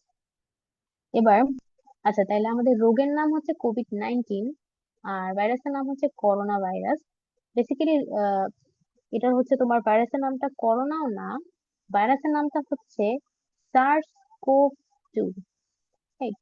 SARS CoV two, এটা হচ্ছে বেসিক্যালি এই ভাইরাসের নাম আর কি। আচ্ছা, এটা একটা আরএনএ ভাইরাস। গত 24 বছরে বছর মোট 4টি করোনা ভাইরাস আবিষ্কৃত হয়েছে। এর মধ্যে 3টা ভাইরাস হচ্ছে জুনোটিক, মানে মানুষ বা প্রাণীতে রোগ বিস্তার করে। এগুলো হলো সার্স কোভ টু, এটা হচ্ছে চীনে বাদুড় থেকে সংক্রমিত। আচ্ছা, সার্স, এটার ফুল ফর্মে যেখানে দেয়া আছে, severe acute respiratory syndrome corona virus. সেকেন্ডটা হচ্ছে মার্স কোভ টু, এটা হচ্ছে বেসিক্যালি মার্স কেন মিডল ইস্টে রোগ করে এই জন্য, যেটা ফুল ফর্ম হচ্ছে middle east respiratory syndrome corona virus. 3 নম্বরে হচ্ছে সার্স কোভ টু, এই ভাইরাসের উৎপত্তি বাদুড় থেকে ধারণা করা হয়েছে। আচ্ছা, এখন কি বলছে যে নভেল করোনা ভাইরাস বলতে নতুন করোনা ভাইরাসকে মানে বোঝায় আর কি। তো বেসিক্যালি এটা সার্স কোভ টু কেই আর কি ইন্ডিকেট করে, যেহেতু এটা একদম নতুন আর কি আসছে। ওকে, এখানে এই যে দেয়াই আছে যে সৃষ্টিকারী সার্স কোভ টু ভাইরাসের নামকরণের আগে 2019 নভেল করোনা ভাইরাস সংক্ষেপে 2019 এনকোভ নামে পরিচিত ছিল। Okay, এখানে আমাদের এক্সট্রা কি লাগবে? এক্সট্রা যেটা লাগবে সেটা হচ্ছে, এখানে কি বলছে দেখো, যখন আমাদের কোভিড চলতেছিল তখন তো আমরা জানি প্যান্ডেমিক চলতেছিল সারা বিশ্বে, যখন কোন একটা ভাইরাস বা কোন একটা মহামারী ছড়িয়ে যায় তখন সেটাকে বলা হয় প্যান্ডেমিক আর কি। তো ডাব্লিউএইচও এটা হচ্ছে ঘোষণা করছিল বৈশ্বিক মহামারী, এবং এটা কবে? 11 মার্চ 2020, এই তারিখে। এটা আমাদের জন্য ইম্পর্টেন্ট, মনে রাখতে হবে। তারপরে প্যান্ডেমিক, এপিডেমিক, প্যান্ডেমিক, এই তিনটা কথা মানে কি বোঝায়? কোন একটা সংকীর্ণ অঞ্চল বা জনসংখ্যা, মানে কোন একটা সোসাইটি বা কমিউনিটিতে, ছোট একটা অঞ্চল এলাকা জুড়ে যে ভাইরাস আক্রমণ করলো সেটাকে বলতেছে এন্ডেমিক, মানে কোন একটা নির্দিষ্ট এলাকা জুড়ে। যেমন মার্স করছে, যেটা মিডল ইস্টেই শুধু করতেছে। এপিডেমিক মানে বেশ খানিকটা বড় অঞ্চল, বিস্তৃত অঞ্চল নিয়ে, যেমন পশ্চিম আফ্রিকার ইবোলা ভাইরাস। প্যান্ডেমিক হচ্ছে বিশ্বের অনেক দেশে, অধিকাংশ দেশে বা সারা বিশ্বে ছড়িয়ে পড়েছে এরকম, এটা হচ্ছে কোভিড-19। তাহলে এখানে আমাদের নামগুলোর সাথে উদাহরণগুলো অনেক বেশি ইম্পর্টেন্ট মনে রাখা। ভাইরাসের সংখ্যা বৃদ্ধি বা বংশবৃদ্ধি, তাহলে ভাইরাসের জীবনচক্র বা বংশবৃদ্ধি বলে কিছু নাই, বেসিক্যালি পুরাটাই হচ্ছে সংখ্যা বৃদ্ধি একটা প্রক্রিয়া। সেটা দুই ভাবে হতে পারে, একটা হচ্ছে লাইটিক চক্র বা ভাইরুলেন্ট চক্র আর একটা হচ্ছে লাইসোজেনিক চক্র বা টেম্পারেট দশা। আচ্ছা, তারপরে কোথায় কোনটা হয়, টিসিএস ভুক্ত যেসব আছে T2 T46 এগুলাতে হচ্ছে লাইটিক চক্র ঘটে, আর ল্যামডা ফাজে লাইসোজেনিক চক্র ঘটে। এখন লাইটিক মানে হচ্ছে লাইসিস মানে ভাঙা, একদম বিদীর্ণ করে বাইরে চলে আসে। আচ্ছা, আর লাইসোজেনিক চক্রে এরকম কিছু হয় না। লাইসোজেনিক চক্রে হচ্ছে কোষ ভেদ করে, পোষক কোষ ছিদ্র করে বা বিলীন করে ভাইরাস গুলো বের হয়ে আসে না। এরপর হচ্ছে আমরা আহ একটু নিচে যাই, তাহলে লাইটিক চক্র কারা করে? টি সিরিজের যেগুলো আছে, যেমন T2 T46 অলরেডি বলছি, তারা কাকে আক্রমণ করে? সবাই হচ্ছে ইকোলাইকে আক্রমণ করতেছে। আচ্ছা, আক্রমণের সূচনা কিভাবে হবে? সবসময় ভাইরাস যখন কোন একটা পোষক কোষকে আক্রমণ করবে তখন রিসেপ্টর সাইটে গিয়ে সে হচ্ছে যুক্ত হবে। তাহলে রিসেপ্টর সাইটে গিয়ে যুক্ত হচ্ছে, এভাবেই হচ্ছে আক্রমণের সূচনা হয়ে গেল, সংযুক্তিটা পৃষ্ঠদণ্ড ভবন। ওকে, এই যে লাইটিক চক্র এবং লাইসোজেনিক চক্র, এটা বেসিক্যালি ইম্পর্টেন্ট হচ্ছে আমাদের রিটেনের জন্য, এইচএসসির জন্য, এবং আমাদের অ্যাডমিশনের জন্য আমাদের এত মুখস্থ জিনিস পড়তে হয় না, বা এত প্রশ্ন আকারে এগুলো পড়তে হয় না। জাস্ট এদের ভেতরে যেসব ইনফরমেশন আছে গুরুত্বপূর্ণ সেগুলো মনে রাখলেই যথেষ্ট। এরপরে কি হয়? স্বাভাবিক, যখন তোমার রিসেপ্টর সাইটের সাথে যুক্ত হলো তখন ভাইরাসটা ওই ব্যাকটেরিয়ার মধ্যে যেতে হবে তাকে আক্রমণ করার জন্য, কারণ ওর সংখ্যা বৃদ্ধি করতে হবে। ভাইরাসের মুখ্য উদ্দেশ্যই হচ্ছে সংখ্যা বৃদ্ধি করা এবং আক্রমণ করা। আচ্ছা, এবং এটা যেহেতু লাইটিক চক্রের মাধ্যমে এটা সংখ্যা বৃদ্ধি করে, তার মানে ওর উদ্দেশ্য হচ্ছে ভেতরে যাবে, সে সংখ্যা বৃদ্ধি করবে এবং বাইরে ওই পোষক কোষের যে আবরণ আছে সেটাকে বিদীর্ণ করে বের হয়ে আসবে, একদম মানে ছিদ্র করে ফেলবে আর কি। আচ্ছা, তাহলে ভিতরে প্রবেশ করলো, ভিতরে প্রবেশ করে সে, দেখো কি বলছে, যে তার যে nucleic acid DNA, first DNA, সেটাই শুধু ভিতরে প্রবেশ করে এবং শূন্য প্রোটিন আবরণকে বাইরে রেখে দেয় আর কি।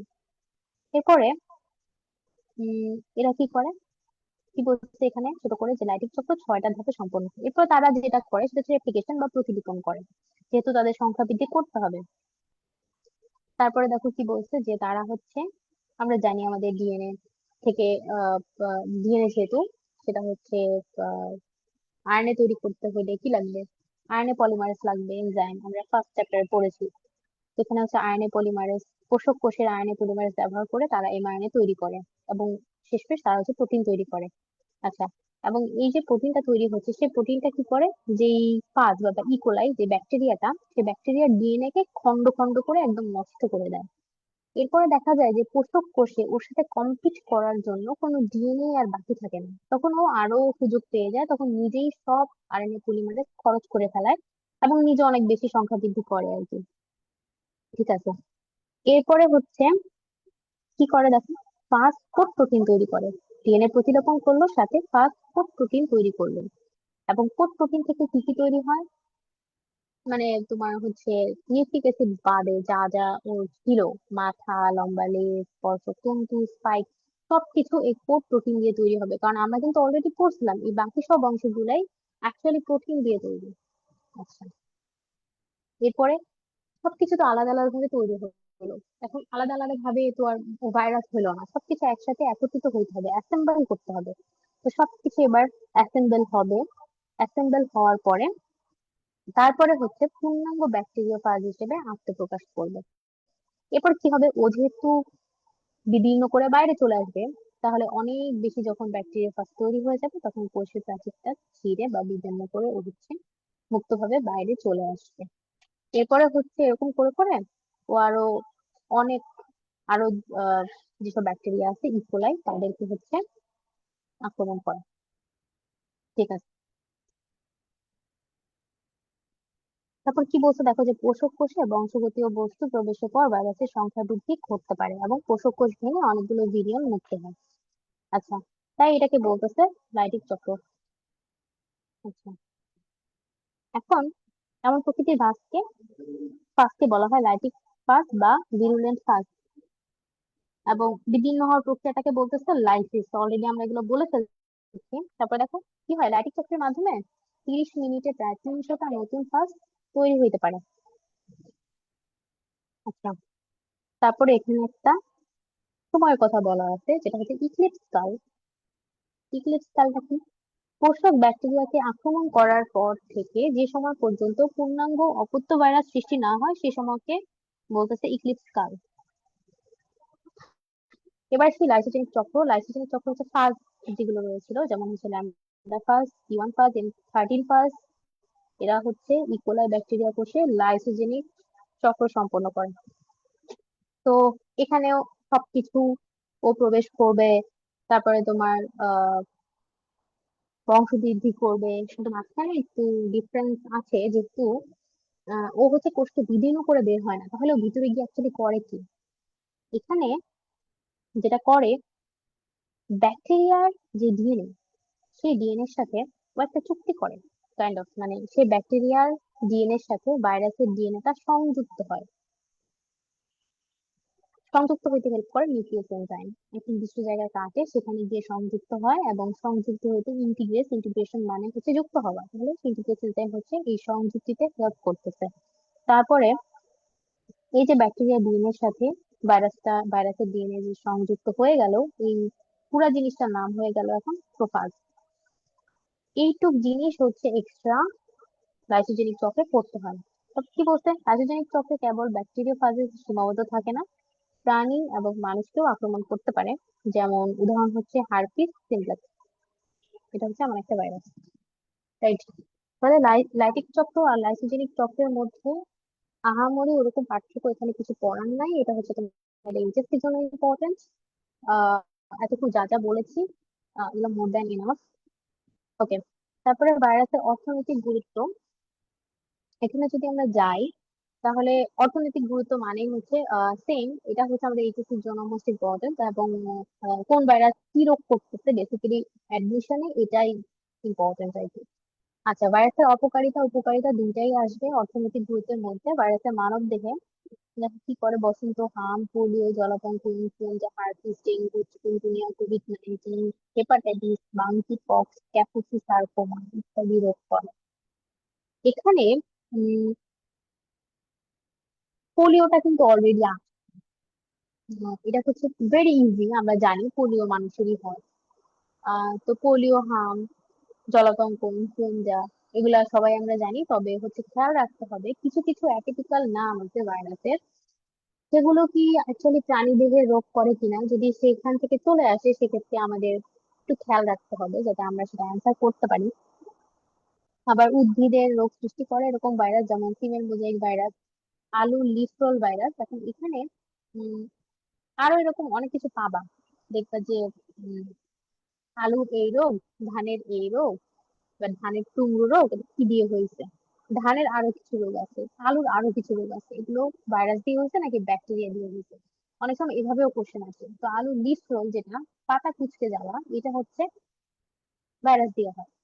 পেঁপের লিফ কার্ল, এটা ভাইরাস দিয়ে হয়। ক্লোরোসিস, তারপর ধানের টুংরো রোগ হয়, টুংরো রোগটা কার হয়? ধানের হয়, এটাও একটা কোশ্চেন।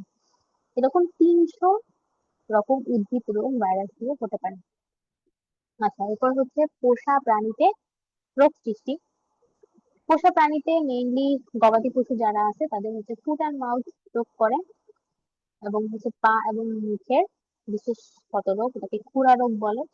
আর মানুষ, কুকুর, বিড়ালের দিকে জলাতঙ্ক বা হাইড্রোফোবিয়া, এটা হচ্ছে ভাইরাস, র্যাবিস ভাইরাস করে আর কি। আচ্ছা, এটা কে করে? র্যাবিস ভাইরাস পোষা প্রাণীতে আর কি, যেগুলো যেগুলো থাকে, গরুর বসন্ত, মানে এগুলা, এইসব প্রাণী হচ্ছে ফুট অ্যান্ড মাউথ, মানে ওরা এই ভাইরাস গুলোকে নিজের শরীরে ওরা হচ্ছে তোমার জায়গা দিতে পারে, লালন পালন করে বড় করতে পারে, আবার ওদের এই রোগগুলাও হয়। তবে দেখা যায় যে কুকুর এবং বিড়ালের দেহে ওরা দীর্ঘদিন যে র্যাবিস ভাইরাসটা রাখে, ওরা নিজেরাও আক্রান্ত হয়, এবং হচ্ছে যাকে কামড়ায় বা যে প্রাণীকে আক্রমণ করে তারও আর কি হচ্ছে।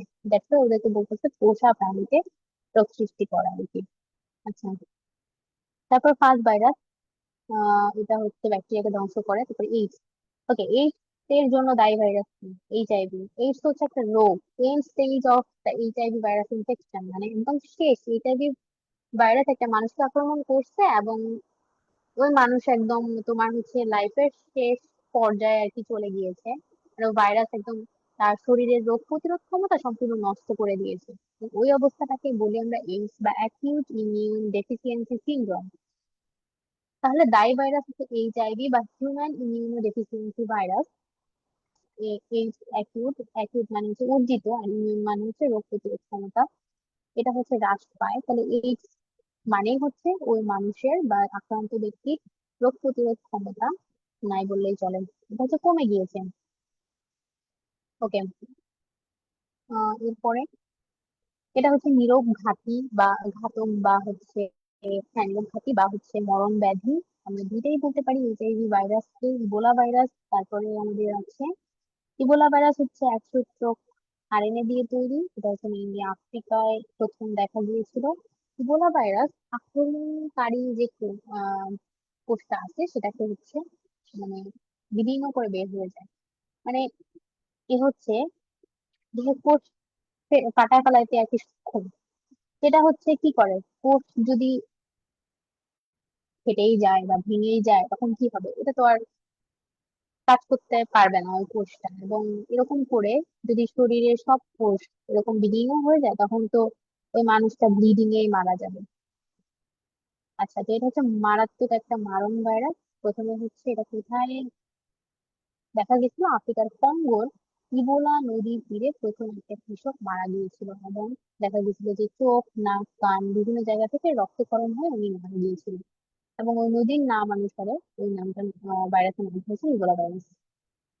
স্পর্শের মাধ্যমে, জাস্ট কন্ট্যাক্ট, স্পর্শের মাধ্যমে এটা হচ্ছে ট্রান্সফার হতে পারে, এবং এটার চুক্তিকাল হচ্ছে 2 থেকে 21 দিন। ওকে, তারপরে জিকা ভাইরাস। দেখো এখানে আহ একটা ইনফরমেশন দেওয়া আছে যে এর ব্যবস্থাপনায় বিশ্ব স্বাস্থ্য সংস্থা সম্পূর্ণভাবে ব্যর্থ হয়েছে। মানে ওই সময়ে এই যে ইবোলাতে এত মানুষ মারা গিয়েছিল, এটা নিয়ে অ্যাকচুয়ালি খুব যুগান্তকারী কিছু করতে পারে না এই ডাব্লিউএইচও, মানে দেখা যাচ্ছিল যে মানুষগুলো মারা যাচ্ছে। ওকে, জিকা ভাইরাস। জিকা ভাইরাস হচ্ছে একটা ফ্লাভি ভাইরাস, তোমাদের বইতে আরো কিছু ফ্লাভি ভাইরাস আছে, যেমন ডেঙ্গু ভাইরাস,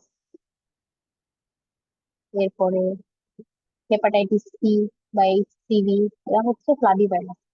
ফ্লাভি ভিডি গোত্রের আরএনএ ভাইরাস, সেটা হচ্ছে বানরের রক্তে প্রথম এবং নাইজেরিয়ায় মানুষের দিকে প্রথম পৃথক করা হয়। এবং এটা হচ্ছে উগান্ডার জিকা ফরেস্ট বসবাসকারী রেসাস বানরের রেসাস বানরের দেহে সর্বপ্রথম এটা হচ্ছে ধরা পড়ে। মানে এখানে যেটা লাগে সেটা হচ্ছে যে প্রথম ভাইরাসটি ধরা পড়ে কোথায়, জিকা ফরেস্টে রেসাস বানরের দেহে। আচ্ছা, দেখো এটা কিন্তু জেন্ডার অ্যানিমেশন টেস্টে আসছে। এটা ছড়িয়ে পড়ে কিসের মাধ্যমে, এটা বাহক হচ্ছে এডিস ইজিপ্টি আর এডিস অ্যালবুটিকটাস এই মশকের মাধ্যমে।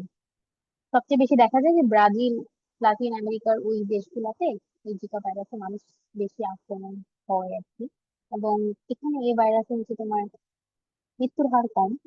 সাধারণত মস্তিষ্ক পিণ্ড ফুসফুস লিভার এসব হচ্ছে আক্রান্ত হয় না, কারণ হচ্ছে ভাইটাল অর্গান এগুলো আক্রমণ করে না বলেই এই ভাইরাসে আক্রমণ হলে মৃত্যুর হারটা একটু কম। এটা ছোঁয়াচে রোগও না, এটা হচ্ছে তোমার প্রতিকার প্রতিরোধ অনেকটা ডেঙ্গুর মতোই। তো ডেঙ্গুতে যেসব সাইন সিমটমস দেখা যায় মেইনলি ওরকম সাইন সিমটমস কিছুটা, তবে ডেঙ্গুর মতো অত ভয়াবহ না আর কি। ডেঙ্গু যেমন ভয়াবহ হয়ে যেতে পারে। তো কি কি হবে, জ্বর, র্যাশ, জয়েন্টে জয়েন্টে ব্যথা, চক্ষু লাল হওয়া, মাংসপেশিতে ব্যথা, মাথা ব্যথা, দেহে ফুসকুড়ি ওঠা, এগুলো উপসর্গ দেখা যেতে পারে। এবং এখানে মোস্ট ইম্পর্টেন্ট ইনফরমেশন আমি বলবো সেটা হচ্ছে গর্ভবতী নারীদের দেহে জিকা সংক্রমণ হলে তখন নবজাতক শিশু অপেক্ষাকৃত ছোট মস্তিষ্ক নিয়ে জন্মায়। ছোট্ট, মানে তার ব্রেনটা ডেভেলপমেন্ট হয় না জিকার আক্রমণে।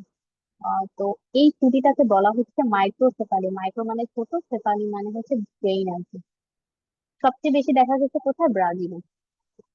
ওকে, এরপরে আমাদের নিপা ভাইরাস। নিপা ভাইরাস হচ্ছে প্যারামিক্সোভিরিডি পরিবারভুক্ত একটা আরএনএ ভাইরাস, এবং এটা হচ্ছে প্রথম ধরা পড়েছিল মালয়েশিয়ার শুকরের খামারে।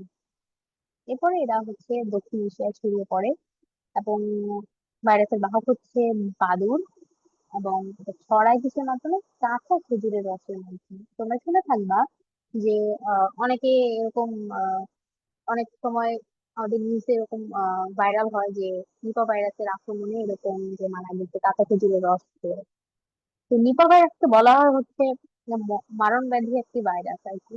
এটা হচ্ছে তোমার ম্যানেজমেন্ট এত কষ্ট যে আমাদের দেশে নর্মালি নিপা ভাইরাসে আক্রান্ত হয়ে বেঁচে আছে এরকম খুবই কম, বা আমি শুনি নাই আর কি। আমাদের টিচাররা বলে, ডক্টররা বলেন যে এটা হচ্ছে একটা মারণ ভাইরাস আর কি। ঠিক আছে, এরপরে হচ্ছে তোমার কি বলছে, ভাইরাসের আক্রমণে সক্ষম জটিলতায় মানুষ সহ গৃহপালিত পশুপাখির মৃত্যু ঘটে। তাহলে নিপা ভাইরাস অ্যাকচুয়ালি কোথায় গিয়ে আক্রমণ করে? শ্বসন তন্ত্রে। শ্বসন তন্ত্রে না, বেসিক্যালি এটা হচ্ছে ব্রেনে গিয়ে আক্রমণ করে। তো ব্রেনে গিয়ে আক্রমণ করলে দেখা যায় যে রেসপিরেটরি সেন্টার ড্যামেজ হয়ে যায়, বা তোমার বেসিক্যালি শ্বাস প্রশ্বাস জনিত জটিলতাতে মারা যাচ্ছে আর কি। এটুকু মনে রাখে তোমাদের জন্য যথেষ্ট। তারপরে SARS, severe acute respiratory syndrome. দেখা দেখো রেসপিরেশন মানে শ্বসন, তো তাইলে বুঝেই যাচ্ছে এটা কিভাবে, কোন সিস্টেমকে ইনভলভ করবে ভাইরাস গুলো।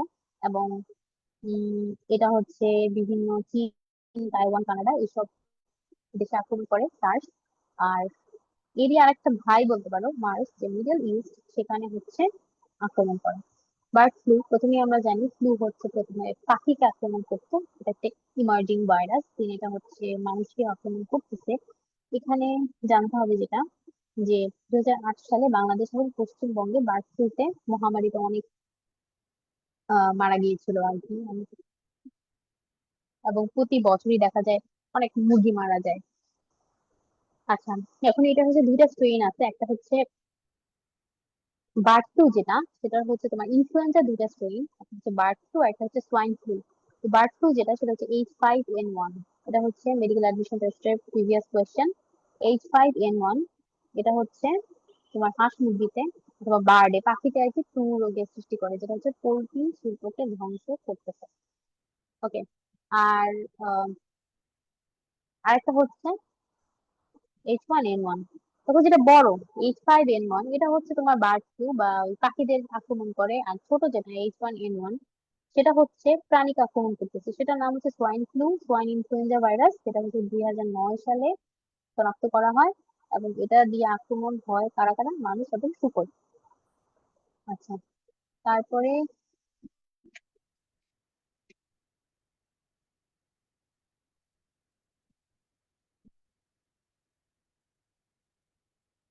আমাদের,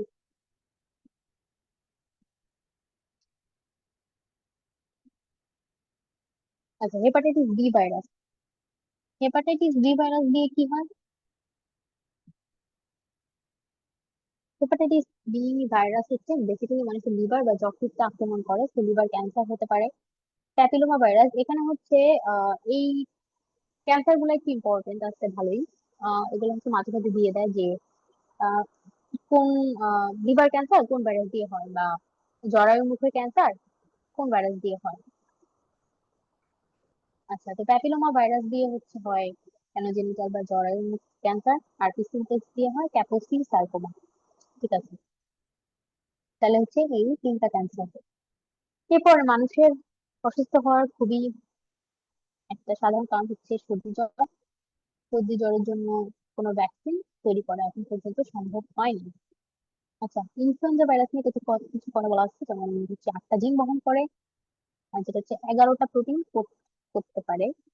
এবং এরা হচ্ছে এদের যে পলিমারেজ, সেটা হচ্ছে অধিক হারে রেপ্লিকেশন করে এবং এরর সৃষ্টি করে, যার কারণে দেখা যায় যে অনেক বেশি মিউটেশন ঘটে এবং অনেক বেশি স্ট্রেইন তৈরি করে, যেটা আমি ক্লাসের শুরুতে অনেক বলছিলাম এরকম একটা জিনিস। সেই জন্য দেখা যায় যে এদের ভ্যাকসিন প্রতি বছরই ডেভেলপ হয় এবং প্রতি বছরই তোমার নিতে হয়। চিকুনগুনিয়া হচ্ছে একটা আরএনএ ভাইরাস জনিত জ্বর। এটা হচ্ছে, এটার বাহক হচ্ছে এডিস ইজিপ্টি, এডিস অ্যারোপিক্টাস মশাটি। এই ভাইরাসটি প্রথম আবিষ্কার হয় 1952 সালে আফ্রিকার তানজানিয়ায়। 2008 সালে বাংলাদেশে প্রথম ধরা পড়ে। এবং এটা হচ্ছে অনেকটা ডেঙ্গুর মতোই সিমটমস হবে, তবে চিকুনগুনিয়া হচ্ছে ডেঙ্গুর মতো অনেক বেশি মারাত্মক হয়ে যায় না, মানুষ মারা যায় না তেমন একটা। তবে এখানে যেটা হয়, প্রচন্ড জয়েন্টে জয়েন্টে ব্যথা থাকে, শরীরে র্যাশ ওঠে, মাথা ব্যথা, দুর্বলতা থাকে। এবং এই যে দুর্বলতা বা উইকনেসটা, এটা হচ্ছে প্রায় 3-4 মাস পর্যন্ত থাকতে পারে। মানে ডেঙ্গুর চেয়েও বেশি দীর্ঘস্থায়ী একটা দুর্বলতা থাকে মানুষের মধ্যে। আক্রান্ত মানুষের মধ্যে। কোভিড-19 অলরেডি আমরা পড়ছি। এখানে আমরা দেখতেছি যে এটা হচ্ছে সংক্রমণ কাল বা ইনকিউবেশন পিরিয়ড বা সুপ্তি কাল হচ্ছে 14 দিন, এবং এটা হচ্ছে তোমার 14 দিনের জন্য ব্যক্তিকে কোয়ারেন্টাইনে রাখা হয়। কোয়ারেন্টাইন মানে হচ্ছে নিজেকে সম্পূর্ণভাবে আবদ্ধ করে রাখা। এ সময় কারোর সাথে সাক্ষাৎ মেলামেশা না করাই ভালো। এটা হোম কোয়ারেন্টাইনও হতে পারে অথবা প্রাতিষ্ঠানিক কোয়ারেন্টাইনও হতে পারে।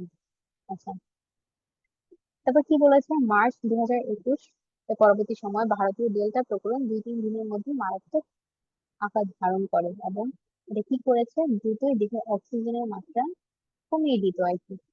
আচ্ছা, জ্বর আসবে, তাহলে কোভিড-19 এর লক্ষণ জ্বর, শুকনো কাশি, শ্বাসকষ্ট, এগুলো হচ্ছে প্রধান লক্ষণ। এছাড়াও জ্বর এবং কাশির সাথে যা যা থাকে নর্মালি, সর্দি, গলা ব্যথা, মাথা ব্যথা, দুর্বলতা, মাথা পেশিতে ব্যথা, এগুলো থাকতে পারে। সেগুলো নিউমোনিয়া হয়ে জটিলতা সৃষ্টি হবে। ওকে, এরপরে হচ্ছে আমাদের কি বলেছে যে আহ স্থানীয় রোগীভেদে কিছু আলাদা লক্ষণ থাকতে পারে, যেমন খাবারের স্বাদ না পাওয়া। দেখা গেছে যে 40% ব্যক্তির কোনো লক্ষণ ছাড়াই পরীক্ষায় আর কি তোমার পজিটিভ আসছে এরকম বলছে। আক্রান্ত যদি কেউ আক্রান্ত হয়েই যায়, যখন আমরা সাসপেক্ট করি যে এই মানুষের কোভিড হতে পারে বা সে কোন একটা কোভিড আক্রান্ত মানুষের কাছাকাছি গিয়েছে, তখন সেটা তাকে আমরা হচ্ছে কোয়ারেন্টাইনে রাখি। আর যখন আমরা বুঝতে পারি যে রোগাক্রান্ত ব্যক্তি অলরেডি সে কোভিড-19 এ আক্রান্ত, তখন আমরা তাকে কি করি, আইসোলেশনে রাখি আর কি। আচ্ছা, তাহলে কি বলেছে যে অনেকগুলো টিকা আবিষ্কার হয়েছে আমরা জানি ইতিমধ্যে, তবুও প্রতিরোধ ব্যবস্থাই উপযুক্ত। আচ্ছা, prevention is better than cure, তাই না? ওকে, এরপরে কি বলেছে, তাইলে আমাদের ওই লিফলেটে যেগুলো দেওয়া হতো কোভিড এর সময়, সেগুলো দেখো খুবই ইজি। এগুলো তোমরা জানোই যে মানুষের মধ্যে যাওয়া যাবে না, একটা ঘরে থাকতে হবে, তারপরে অপরিষ্কার হাত দিয়ে চোখ, হাত, মুখ এগুলা স্পর্শ করা যাবে না, বারবার হ্যান্ড ওয়াশ দিয়ে হাত ধুতে হবে, এইসব জিনিসপত্র। তারপরে অন্য ব্যক্তি থেকে কমপক্ষে 3 ফুট দূরে দাঁড়াইতে হবে, এগুলো তোমরা অলরেডি জানো। তারপর মাস্ক ব্যবহার করতে হবে, 40% পর্যন্ত সংক্রমণ কমাতে পারে একটা উন্নত মানের একটা মাস্ক। এরপর হচ্ছে হ্যান্ড স্যানিটাইজারের কথা বলা আছে, কিভাবে ছড়ায়, হাঁচি, কাশি, থুতু, কথা সময় যে ড্রপলেট বের হয় সেটা দিয়ে হচ্ছে ছড়াতে পারে। ওকে, তারপরে যদি অপরিষ্কার হাতের মধ্যে যদি সেগুলো থাকে, সেগুলো যদি আমরা নাক, চোখ, মুখ স্পর্শ করি, তখন হচ্ছে ছড়াতে পারে। আচ্ছা, তারপরে আক্রান্ত অঙ্গ, প্রধান টার্গেট অঙ্গ হচ্ছে শ্বসন তন্ত্র। তাহলে নাক মুখ দিয়ে প্রথমে ফুসফুসে যাবে, এবং সেখানে হচ্ছে আহ ফুসফুসকে আক্রান্ত করবে। তাদের জন্য সবচেয়ে বেশি ভয়ানক দুর্বল ব্যক্তি যারা, যেমন শিশু, বয়স্ক, যাদের ডায়াবেটিস আছে, কিডনি এবং হার্টের রোগী, তাদের সহজেই যদি ফুসফুসে ধরে যায়, তখন তার দুর্বলতা আরো বেশি বাড়ে এবং তাদের জন্য এটা মারাত্মক হয়ে যায় আর কি। তাদের সহজেই নিউমোনিয়া হয়ে যায়, তখন ভেন্টিলেশনের প্রয়োজন পড়ে আর কি। তবে দেখা গেছে যে কোভিড-19 যেটা, এটার কারণে ফুসফুসের ধমনীতে রক্ত জমা বাঁধা, এটা দেখা গেছে আর কি। তখন এইসব রোগীকে বাঁচানো কঠিন হয়ে যায় আর কি। ঠিক আছে, চিকিৎসা কি? চিকিৎসা হচ্ছে কিছুই না, জাস্ট যেহেতু শ্বাসকষ্ট হয় অক্সিজেন দিতে হয়, এবং জ্বরের জন্য প্যারাসিটামল। এছাড়াও কিছু ঔষধ ভালো ফল পাওয়া গিয়েছে বিভিন্ন দেশে আর কি, যেমন জাপানি ঔষধ এভিগান, আমেরিকার রেমডেসিভির, কিউবার ইন্টারফেরন, আলফা টুবি,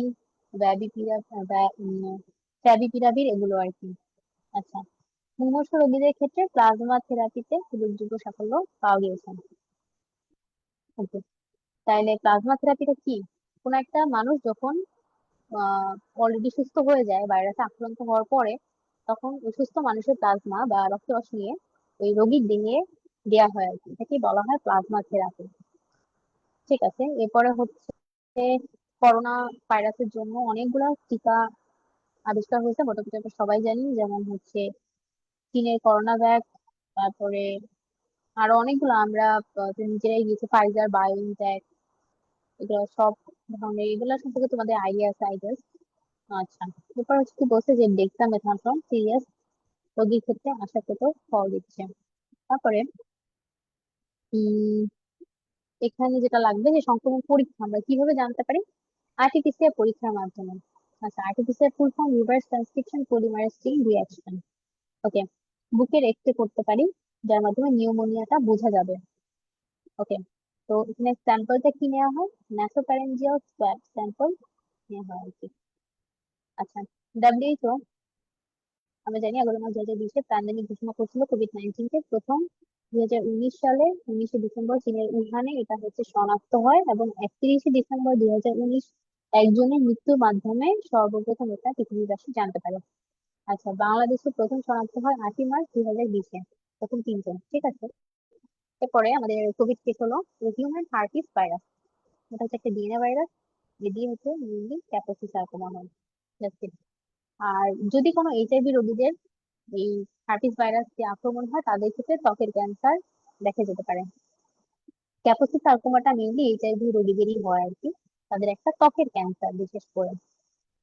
ওকে, ভাইরাসের উপকারিতা এখানে যেটা জানতে হবে যে আহ কি কি ভাইরাসের টিকা ভাইরাস দিয়েই হয়ে থাকে, যেমন বসন্ত, পোলিও, প্লেগ, জলাতঙ্ক।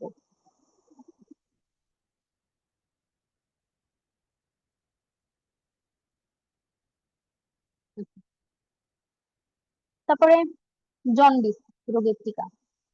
আচ্ছা, এরপরে হচ্ছে কি বলছে দেখো এখানে, কলেরা, টাইফয়েড, আমাশয়, এগুলা কিন্তু ব্যাকটেরিয়া জনিত রোগ আর কি। এগুলোর ওষুধ তৈরিতে ব্যাকটেরিয়া ফার্স্ট, মানে একটা ভাইরাস ব্যবহার করা হয় আর কি। ভাইরাসের প্রতিষেধক টিকা ভাইরাস তৈরি করতেছে, আবার কলেরা, টাইফয়েড, আমাশয় এদের ওষুধ তৈরিতেও ভাইরাস ব্যবহৃত হচ্ছে। জেনেটিক প্রকৌশলে বাহক হিসেবে ব্যবহৃত হচ্ছে। ব্যাকটেরিয়া নিয়ন্ত্রণে পালস ভাইরাস ব্যবহার করা হচ্ছে।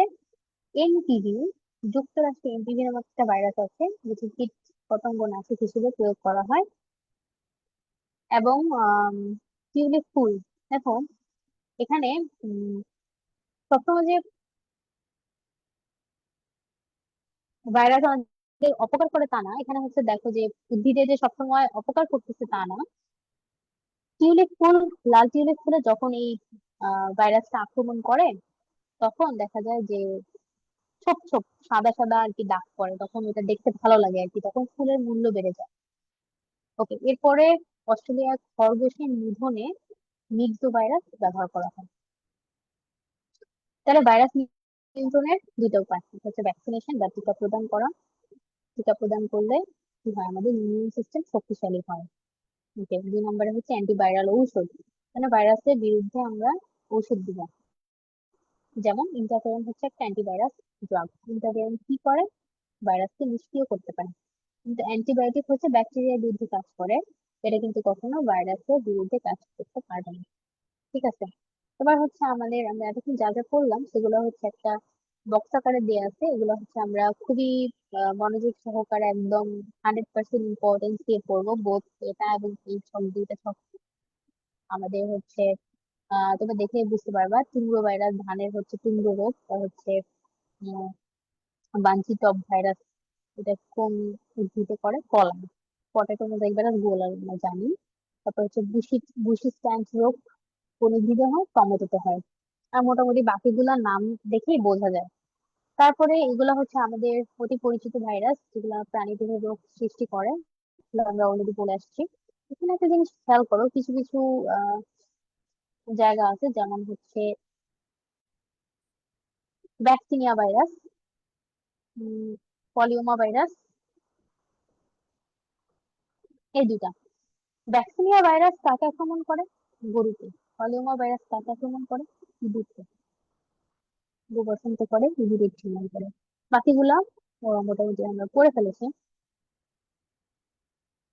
এরপরে হচ্ছে ভাইরাস জনিত রোগ, হেপাটাইটিস, ভাইরাল হেপাটাইটিস। লিভারের লাস্টে আইটিস মানে হচ্ছে প্রদাহ, তাহলে হেপা মানে হচ্ছে লিভার, তাহলে লিভারের প্রদাহকে বলবো হেপাটাইটিস। হেপাটাইটিস হচ্ছে জন্ডিসের অন্যতম প্রধান কারণ, এবং দেখা গেছে বাংলাদেশে প্রায় 40 লক্ষ লোক রোগ এই আহ রোগে আর কি আক্রান্ত, এবং 85% ক্ষেত্রে এটা হচ্ছে লিভারে স্থায়ীভাবে আক্রমণ করতে পারে।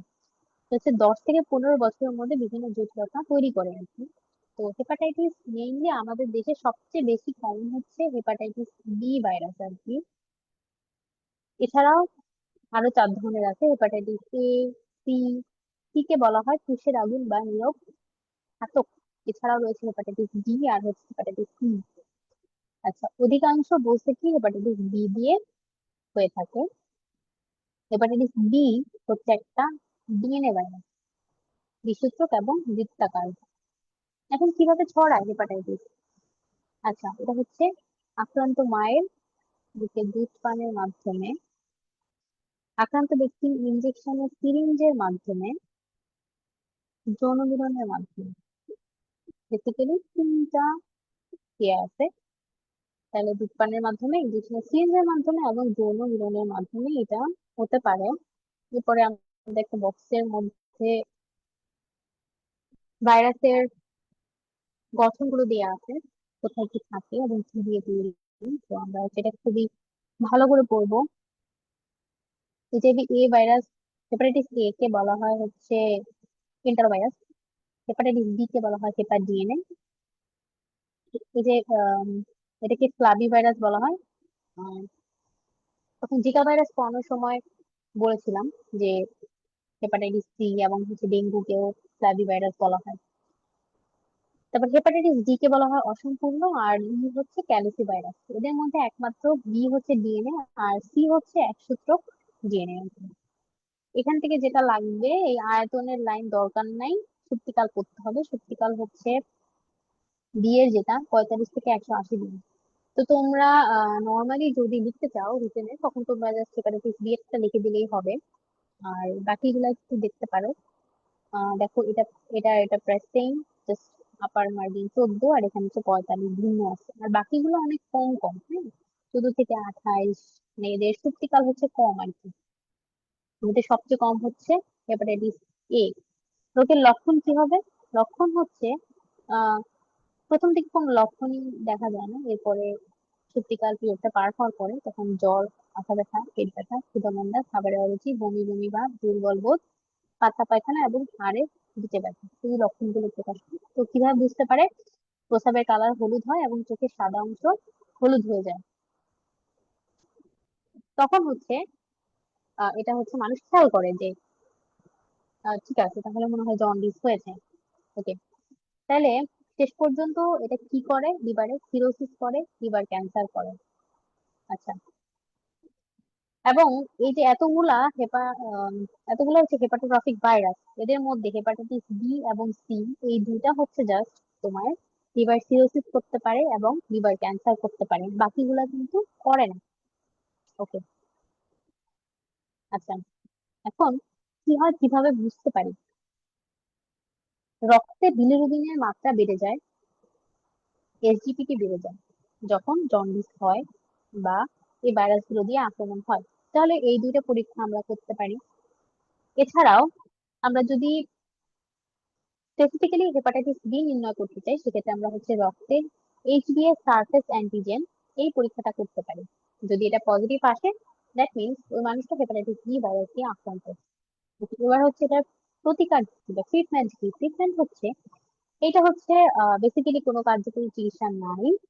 মূল চিকিৎসা হচ্ছে রোগীকে টেস্ট করতে হবে, বেড রেস্ট করতে হবে। তাইলে সেটা হচ্ছে 10 থেকে 12 দিন পূর্ণ বিশ্রামে থাকতে হবে। গ্লুকোজের শরবত খাওয়ালে উপকার পাওয়া যায়।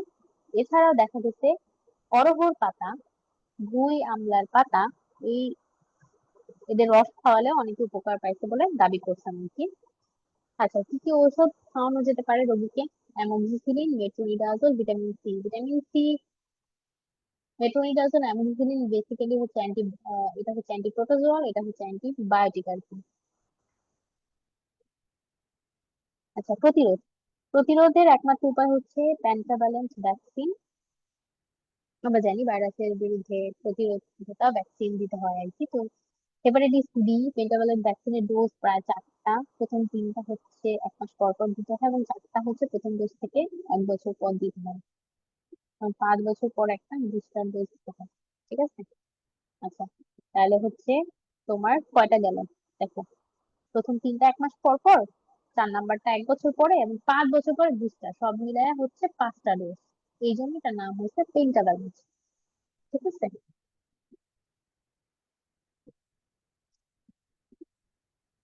আচ্ছা, এরপরে যেটা বলছে যে হেপাটাইটিস ভাইরাস গুলো যেসব কাজের মাধ্যমে ছড়িয়ে যায় সেগুলো সাবধান থাকতে হবে। রক্ত দিয়ে নেওয়ার ক্ষেত্রে যেহেতু রক্ত ব্লাড ট্রান্সফিউশনের মাধ্যমে ছড়াতে পারে, যৌন মিলনের মাধ্যমে ছড়াতে পারে, ডিসপোজেবল সিরিঞ্জ ব্যবহার না করলে ছড়াতে পারে। তারপরে অনেকে হচ্ছে গণ সেলুনে শেভ করা আর কি, সেখান দিয়ে ছড়াতে পারে। যেহেতু অনেক মানুষ আক্রান্ত ব্যক্তির ব্লেড ব্যবহার করে, সেক্ষেত্রে হতে পারে। তো এগুলো আর কি করা যাবে না, ওদের সাবধান হয়ে থাকতে হবে। এবং এর মধ্যে এবি, এ ভাইরাস আর ই ভাইরাসটা হচ্ছে পানিবাহিত, ঠিক আছে? তো দেখা যায় যে পানির মাধ্যমে আর কি এরা ছড়িয়ে পড়ে। ডেঙ্গু জ্বর, আচ্ছা ডেঙ্গু জ্বর এটা হচ্ছে ফ্ল্যাবি ভাইরাস, একটা ডেঙ্গু ভাইরাস, একটা ফ্ল্যাবি ভাইরাস, এক সূত্রক RNA virus. Aedes aegypti, Aedes albopictus মশাকে দিয়ে এরা হচ্ছে বাহিত হয়, প্রসব দেহ হচ্ছে মানুষ। আচ্ছা, এবং ডেঙ্গু খুবই কমন আমাদের দেশে, প্রতি বছরই একটা সিজনাল ডেঙ্গুর একটা আউটব্রেক থাকে। ডেঙ্গু জ্বর হচ্ছে মোটামুটি তিন ধরনের, একটা হচ্ছে সাধারণ ডেঙ্গু জ্বর, একটা হচ্ছে হেমোরেজিক ডেঙ্গু জ্বর, আর একটা হচ্ছে ডেঙ্গু শক সিনড্রোম। সাধারণ ডেঙ্গু জ্বর যেটা, সেখানে হচ্ছে প্রচন্ড জ্বর আসবে, জ্বর 103 থেকে 105 ডিগ্রি হতে পারে। আচ্ছা, এবং এটার সত্যিকাল দেখা গেছে 2 থেকে 7 দিন পর্যন্ত। কি কি লক্ষণ দেখা যাবে? তীব্র মাথা ব্যথা, চোখের পিছনে ব্যথা, পেট ব্যথা, কপাল ব্যথা, গলা ব্যথা, এগুলো। এছাড়াও শরীরের বিভিন্ন জায়গায় ব্যথা হতে পারে। মেরুদণ্ডে ব্যথা সহ কোমরে ব্যথা হচ্ছে এই রোগের বিশেষ লক্ষণ। এই জন্য একে হাড় ভাঙা জ্বর বলে। তাহলে সাধারণ ডেঙ্গু জ্বরকে অনেক সময় হাড় ভাঙা জ্বরও বলা হয়। অনেক সময় র্যাশও দেখা যেতে পারে, এবং মারাত্মক পর্যায়ে যখন যায় তখন রক্তক্ষরণ হয়। হেমোরেজিক ডেঙ্গু জ্বর, হেমোরেজিক কথার মানেই হচ্ছে ব্লিডিং বা রক্তক্ষরণ হবে। তাহলে এটা হচ্ছে ডেঙ্গু জ্বরের জটিলতা থেকে তৈরি হয়। দেখা যায় যে নাক, মুখ, দাঁতের মাড়ি এবং ত্বকের নিচ থেকে রক্তক্ষরণ হতে দেখা যায়, পায়খানার সাথেও যেতে পারে, আবার অনেক সময় রক্ত বমিও হতে পারে। আবার চোখের মধ্যে অনেক সময় রক্ত জমা বাঁধতে পারে। কারণ কি? কারণ হচ্ছে প্ল্যাটলেট কমে যাওয়া, অনুচক্রিকা কমে যাওয়া। আচ্ছা, এবং এখানে হচ্ছে প্লাজমা লিকেজ হয়। একটা কথা, এটা হচ্ছে তোমাদের বইতে নাই, তবে মেইনলি প্লাজমা লিকেজের জন্যই তোমার হচ্ছে ভলিউম কমে যায়। এই জন্য হচ্ছে আমাদের ডেঙ্গু হইলে স্যালাইন খাইতে বলি বারবার, এবং স্যালাইন দেই রোগীকে। আর যেটা হয় অনুচক্রিকা বা প্ল্যাটলেট কমে যায়। আমরা জানি রক্ত তঞ্চনের চ্যাপ্টারে তোমরা পড়েছো যে রক্ত আমাদের যে ক্লটিং ফ্যাক্টর সেগুলো অনেকগুলো আসে হচ্ছে অনুচক্রিকা থেকে, এবং অনুচক্রিকা এটাতে মুখ্য ভূমিকা পালন করে। তো সেটা যখন থাকে না তখন এই রক্তপাত বেড়ে যায় আর কি, রক্ত জমাট বাঁধতে পারে না আর কি, যার কারণে হেমোরেজিক ডেঙ্গু জ্বর হয়।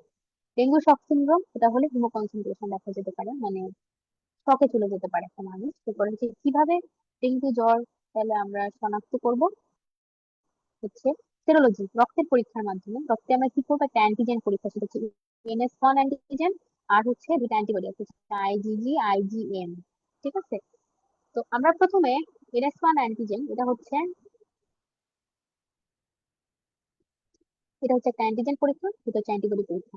প্রথমে আমরা যখন 3 দিন পরে আর কি আমাদের হচ্ছে NS1 অ্যান্টিজেন এটা হচ্ছে আসবে, এবং তোমার IgM যেটা, এটা হচ্ছে 5-6 দিনের মতো সময় আর কি এটা পজিটিভ আসে। আর IgG পজিটিভ আসতে প্রায় হচ্ছে 8 থেকে 10 দিনের মতো লাগে আর কি, এরকম একটু সময় লাগে আর কি।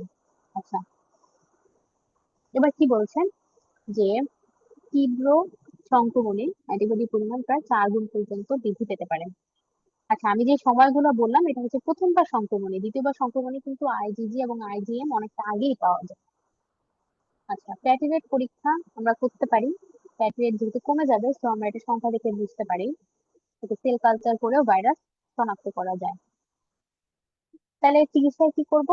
চিকিৎসা কিছুই না, আমরা হচ্ছে জ্বরের জন্য নর্মাল প্যারাসিটামল দিব জ্বর এবং ব্যথা কমানোর জন্য, কিন্তু খেয়াল রাখতে হবে কোনো অ্যাসপিরিন জাতীয় ঔষধ দেওয়া যাবে না।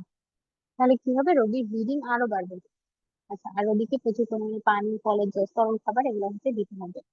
ঠিক আছে, এরপরে হচ্ছে কি বলেছে যে ডেঙ্গুর একটা টিকা জাপানের ডেঙ্গা নামে বের করেছে। এটা হচ্ছে তোমার ব্যবহারের অনুমতি দিয়েছে বিশ্ব স্বাস্থ্য সংস্থা। এবং ডেঙ্গু মশা নিধন করাই হচ্ছে প্রতিরোধের একমাত্র উপায়। সেটা মশার বিরুদ্ধে আমাদের ব্যবস্থা নিতে হবে। ওকে, এডিস মশা বাঁচে 21 দিন পরে, এটা মনে রাখতে হবে তোমাদেরকে। এরপর যেটা বলছে যে একটা লার্ভিসাইড, মানে এডিস মশার লার্ভাকে মারার জন্য একটা একটা লার্ভিসাইড, সেটা হচ্ছে কি বিটিআই, ব্যাসিলাস থুরিনজিয়েন্সিস ইসরায়েলি মুসি। আচ্ছা, এটা হচ্ছে ডেঙ্গু যে লার্ভা সেটাকে মেরে ফেলতে সক্ষম আর কি। তারপর পেপটিক স্পট বামোজাইট ভাইরাস। তাহলে বোঝাই যাচ্ছে নাম দেখে এটা হচ্ছে পেঁপে গাছকে আক্রমণ করবে। এটা নামকরণ করে জেমসন মেইলি। এটার আরেকটা নাম হচ্ছে রিং স্পট। রোগের কারণ হচ্ছে পাপায়া রিং স্পট ভাইরাস বা PRSV। এটা হচ্ছে দণ্ডাকৃতির দেখতে। এখান থেকে আরেকটা তেমন কি মনে রাখতে হবে, এটা আয়নো ভাইরাস এবং দুটা প্রকরণ আছে, PRSV টি আর একটা হচ্ছে PRSV ডাব্লিউ। ঠিক আছে, এখন এটা সংক্রমণ কি দিয়ে হয় এটা একটু মনে রাখতে হবে আমাদের। জাপ পোকা আর হচ্ছে সাদা মাছি, এটা দিয়ে সংক্রমণ হয়ে থাকে। দেখা যায় যে কোনো একটা বাগানে যদি একটা পেঁপে গাছ হচ্ছে PRSV দিয়ে আক্রমণ হয়, তখন 4 মাসের মধ্যে সম্পূর্ণ বাগানে ভাইরাসটা ছড়িয়ে যায়। এবং গাছ কাটার সময় এটা হচ্ছে তোমার যান্ত্রিক ভাবে এটা বিস্তার ঘটতে পারে আর কি। তো এটা যে দাগ, গ্রিন স্পটের যে দাগ, সেটার প্রকৃতি হচ্ছে কেন্দ্রাভিমুখী, মানে কেন্দ্রের দিকে যাইতে থাকে আর কি। তো বৃত্তের মতো করে তারপরে হচ্ছে কেন্দ্রের দিকে ছড়াতে থাকে আর কি। 30 থেকে 40 দিন হচ্ছে সুপ্তিকাল। এরপরে কিভাবে হয় দেখো, ক্লোরোপ্লাস্ট নষ্ট হয়ে যায় বেসিক্যালি, পাতায় হলদে সবুজ মোজাইকের মতো দাগ পড়ে এবং বিভিন্ন জায়গায় পানি সিক্ত গাঢ় সবুজ দাগ পড়ে। তো সবচেয়ে বেশি কোন পাতাগুলো আক্রমণ হয়, যাদের বয়স্ক, ওই পাতাতেই আর কি রোগ লক্ষণ প্রথম প্রকাশ পায়। আচ্ছা, পেঁপে গুলা হলুদ হয়ে যায় এবং অল্প বয়সেই পেকে যায় আর কি। পেকে যায় না, বেসিক্যালি ঝরে যায় আর কি। এরপরে হচ্ছে পেঁপের মিষ্টতা এবং পেপিন হ্রাস পায় এবং দেখা যায় যে এই ভাইরাসের আক্রমণে প্রায় 90 ভাগ পর্যন্ত এর ফলন হ্রাস পেতে পারে। আচ্ছা, তাইলে প্রতিকার নিয়ন্ত্রণে আমাদের কি কি করা যেতে পারে? এগুলা এত বেশি দরকার নাই, এগুলা হচ্ছে রিটেনের জন্য আমরা পড়তাম, কিন্তু রিটেনের অত বেশি ইম্পর্টেন্ট ছিল না। তোমরা হচ্ছে পেস্টিসাইড, যেহেতু এটা একটা আমাদের হচ্ছে পতঙ্গ নিধনের জন্য আমরা, এফিড যেহেতু একটা পতঙ্গ এবং এটা দিয়ে ছড়িয়ে থাকে, so আমরা পেস্টিসাইড দিতে পারি। রগর বা রক্সিয়ন, পারফেক্সিয়ন হয়, নামটা চাইলে মনে রাখতে পারো। আচ্ছা, তারপরে আমরা হচ্ছে কি করতে পারি, যেহেতু কাটাছেঁড়ার মাধ্যমে এই রোগটা ছড়ায় বিস্তার করে, তো আমরা হচ্ছে পাতা কাটাছেঁড়া করবো না। এবং এই যে রোগাক্রান্ত জমিতে পেঁপে গাছে যে কাটাছেঁড়া, এটার একটা নাম আছে স্পেশাল, এটাকে বলা হয় প্রুনিং। ঠিক আছে, এটা করা যাবে না। তারপরে কি বলছে এখানে, ইনফরমেশনটা একটু ইম্পর্টেন্ট, দেখো কি বলছে যে বাংলাদেশের বিজ্ঞানী ডক্টর মাকসুদুল আলম, উনি হচ্ছে নতুন জাত আবিষ্কার করছে ক্রস প্রোটেকশনের মাধ্যমে, আহ যার মাধ্যমে রোগ মুক্ত ফল উৎপাদন করা গিয়েছে, এবং উনি হচ্ছে পেঁপের জিন রহস্য উন্মোচন করেছিলেন। বুঝলেন? তারপরে প্রতিরোধমূলক ব্যবস্থার মধ্যে কিছু কথা আছে, যে ট্রান্সজেনিক জাত হচ্ছে সবচেয়ে নিরাপদ। আচ্ছা, এখানে ট্রান্সজেনিক দুটো জাতের নাম বলা আছে, একটা হচ্ছে পিয়ারজি মুক্ত রেইনবো আর একটা হচ্ছে সানা। ঠিক আছে, ট্রান্সজেনিক জাত হচ্ছে পিআরএসভি দিয়ে আক্রান্ত হয় না, এদেরকে বানানো হয়েছে ওইভাবে। ঠিক আছে, ভাইরাস এবং মানুষের ক্যান্সার। মানুষের 85% ক্যান্সার হয়ে থাকে জেনেটিক মিউটেশনের মাধ্যমে এবং তার প্রায় 15% ক্যান্সার হয়ে থাকে ভাইরাস দিয়ে। লিভার ক্যান্সার হেপাটাইটিস বি দিয়ে হয়, সি দিয়েও হয় অ্যাকচুয়ালি, এটা দিয়েও হয়। লিম্ফোমা বা নাসোফ্যারিঞ্জিয়াল ক্যান্সার, এটি এপিস্টিন বার ভাইরাস দিয়ে হয়। টি সেল লিউকেমিয়া, এটা হচ্ছে হিউম্যান টি সেল লিউকেমিয়া ভাইরাস দিয়ে হয়। অ্যানোজেনিটাল ক্যান্সার, সেটা হচ্ছে প্যাপিলোমা ভাইরাস দিয়ে হয়, কাপোসি সার্কোমা, হার্পিস সিম্পলেক্স ভাইরাস দিয়ে হয়। ভাইরাল ভেক্টর বা ট্রান্সডাকশন, একটি ভাইরাস যার মাধ্যমে ভাইরাল ভেক্টর হচ্ছে একটা ভাইরাস যেটার মাধ্যমে অন্য কোনো দাতা কোষ মানে একটা পোষক কোষে ডিএনএটা পাঠায়, মানে একটা ভাইরাস থেকে আরেকটা ভাইরাসে ডিএনএটা যায়, এটাকে বলতেছে ট্রান্সডাকশন আর কি। আচ্ছা, এখন উম এটা কেন লাগবে? এটা লাগবে কারণ হচ্ছে এখানে একটা প্রটোকল আছে। তখন মানুষের ইনসুলিন উৎপাদনকারী জিন কুসুমগুলো নিউক্লিয়াসে প্রবেশ করিয়েছেন। আচ্ছা, এই ক্ষমতাকে কাজে লাগিয়ে এটা করা গিয়েছে। আচ্ছা, এবং সেই কুসুম ফুলে ইনসুলিন উৎপন্ন হচ্ছে এবং এখান থেকে ইনসুলিন আহরণ করে চিকিৎসা কাজে ইউজ করা যাচ্ছে আর কি। এটাই হচ্ছে বেসিক্যালি এটা ইম্পর্টেন্স, মানে ট্রান্সডাকশন ইম্পর্টেন্স হচ্ছে এটা ইনসুলিনের সাথে সম্পর্কিত। এটা মনে রাখতে পারো তোমরা। তারপরে ব্যাকটেরিয়া, আমরা ভাইরাস শেষ করলাম, এখন আমাদের ব্যাকটেরিয়া পড়ার পালা। ব্যাকটেরিয়া হচ্ছে গ্রিক শব্দ থেকে ব্যাকটেরিয়াম থেকে আসছে, এটা একটা ক্ষুদ্র আণবিক কণিক জীব। এবং অ্যান্টনি ভ্যান লিউয়েনহুই প্রথমে হচ্ছে ব্যাকটেরিয়া আবিষ্কার, এটার আচ্ছা আচ্ছা, উপস্থিতি লক্ষ্য আরেকটা করেন আমার এবং মনে এটার হয় নাম আরেকটা দেন। ক্লাস মনে হয় লাগবে পুরোটা শেষ করার জন্য। সো ব্যাকটেরিয়া আর ম্যালেরিয়া কি একটা ক্লাসে রাখলে বেটার হয় না নাকি? হ্যাঁ, কারণ করা যায়, ব্যাকটেরিয়া তো এমনিতে ছোট আছে। আচ্ছা, তাহলে যতটুকু আপনার সুবিধা হয় আর কি। ওকে। আচ্ছা, যদি স্টুডেন্টদের সমস্যা না হয়, ওদের কাছে জানতে চাওয়া বেটার আই গেস। না না, ওরা ওরা করতে চায় না, ওরা এতক্ষণ করতে চায় না আসলে। তো তাহলে আমি কি এখন বলবো নাকি শেষ করে দিই? না, তাহলে হচ্ছে কি আপনি অ্যাকচুয়ালি শেষ করে দিতে পারেন চাইলে। নেক্সট থেকে আচ্ছা, হচ্ছে কি বাকিটুকু। ওকে ওকে, হ্যাঁ। ঠিক থ্যাংক আছে, তাহলে আজকে এই পর্যন্তই রইলো। আশা করি তোমরা বুঝতে পেরেছো। জানিও কেমন লেগেছে ক্লাস, আর ভালো থেকো। এই তো, ইউ। সবার সবার জন্য শুভকামনা রইলো। আল্লাহ হাফেজ।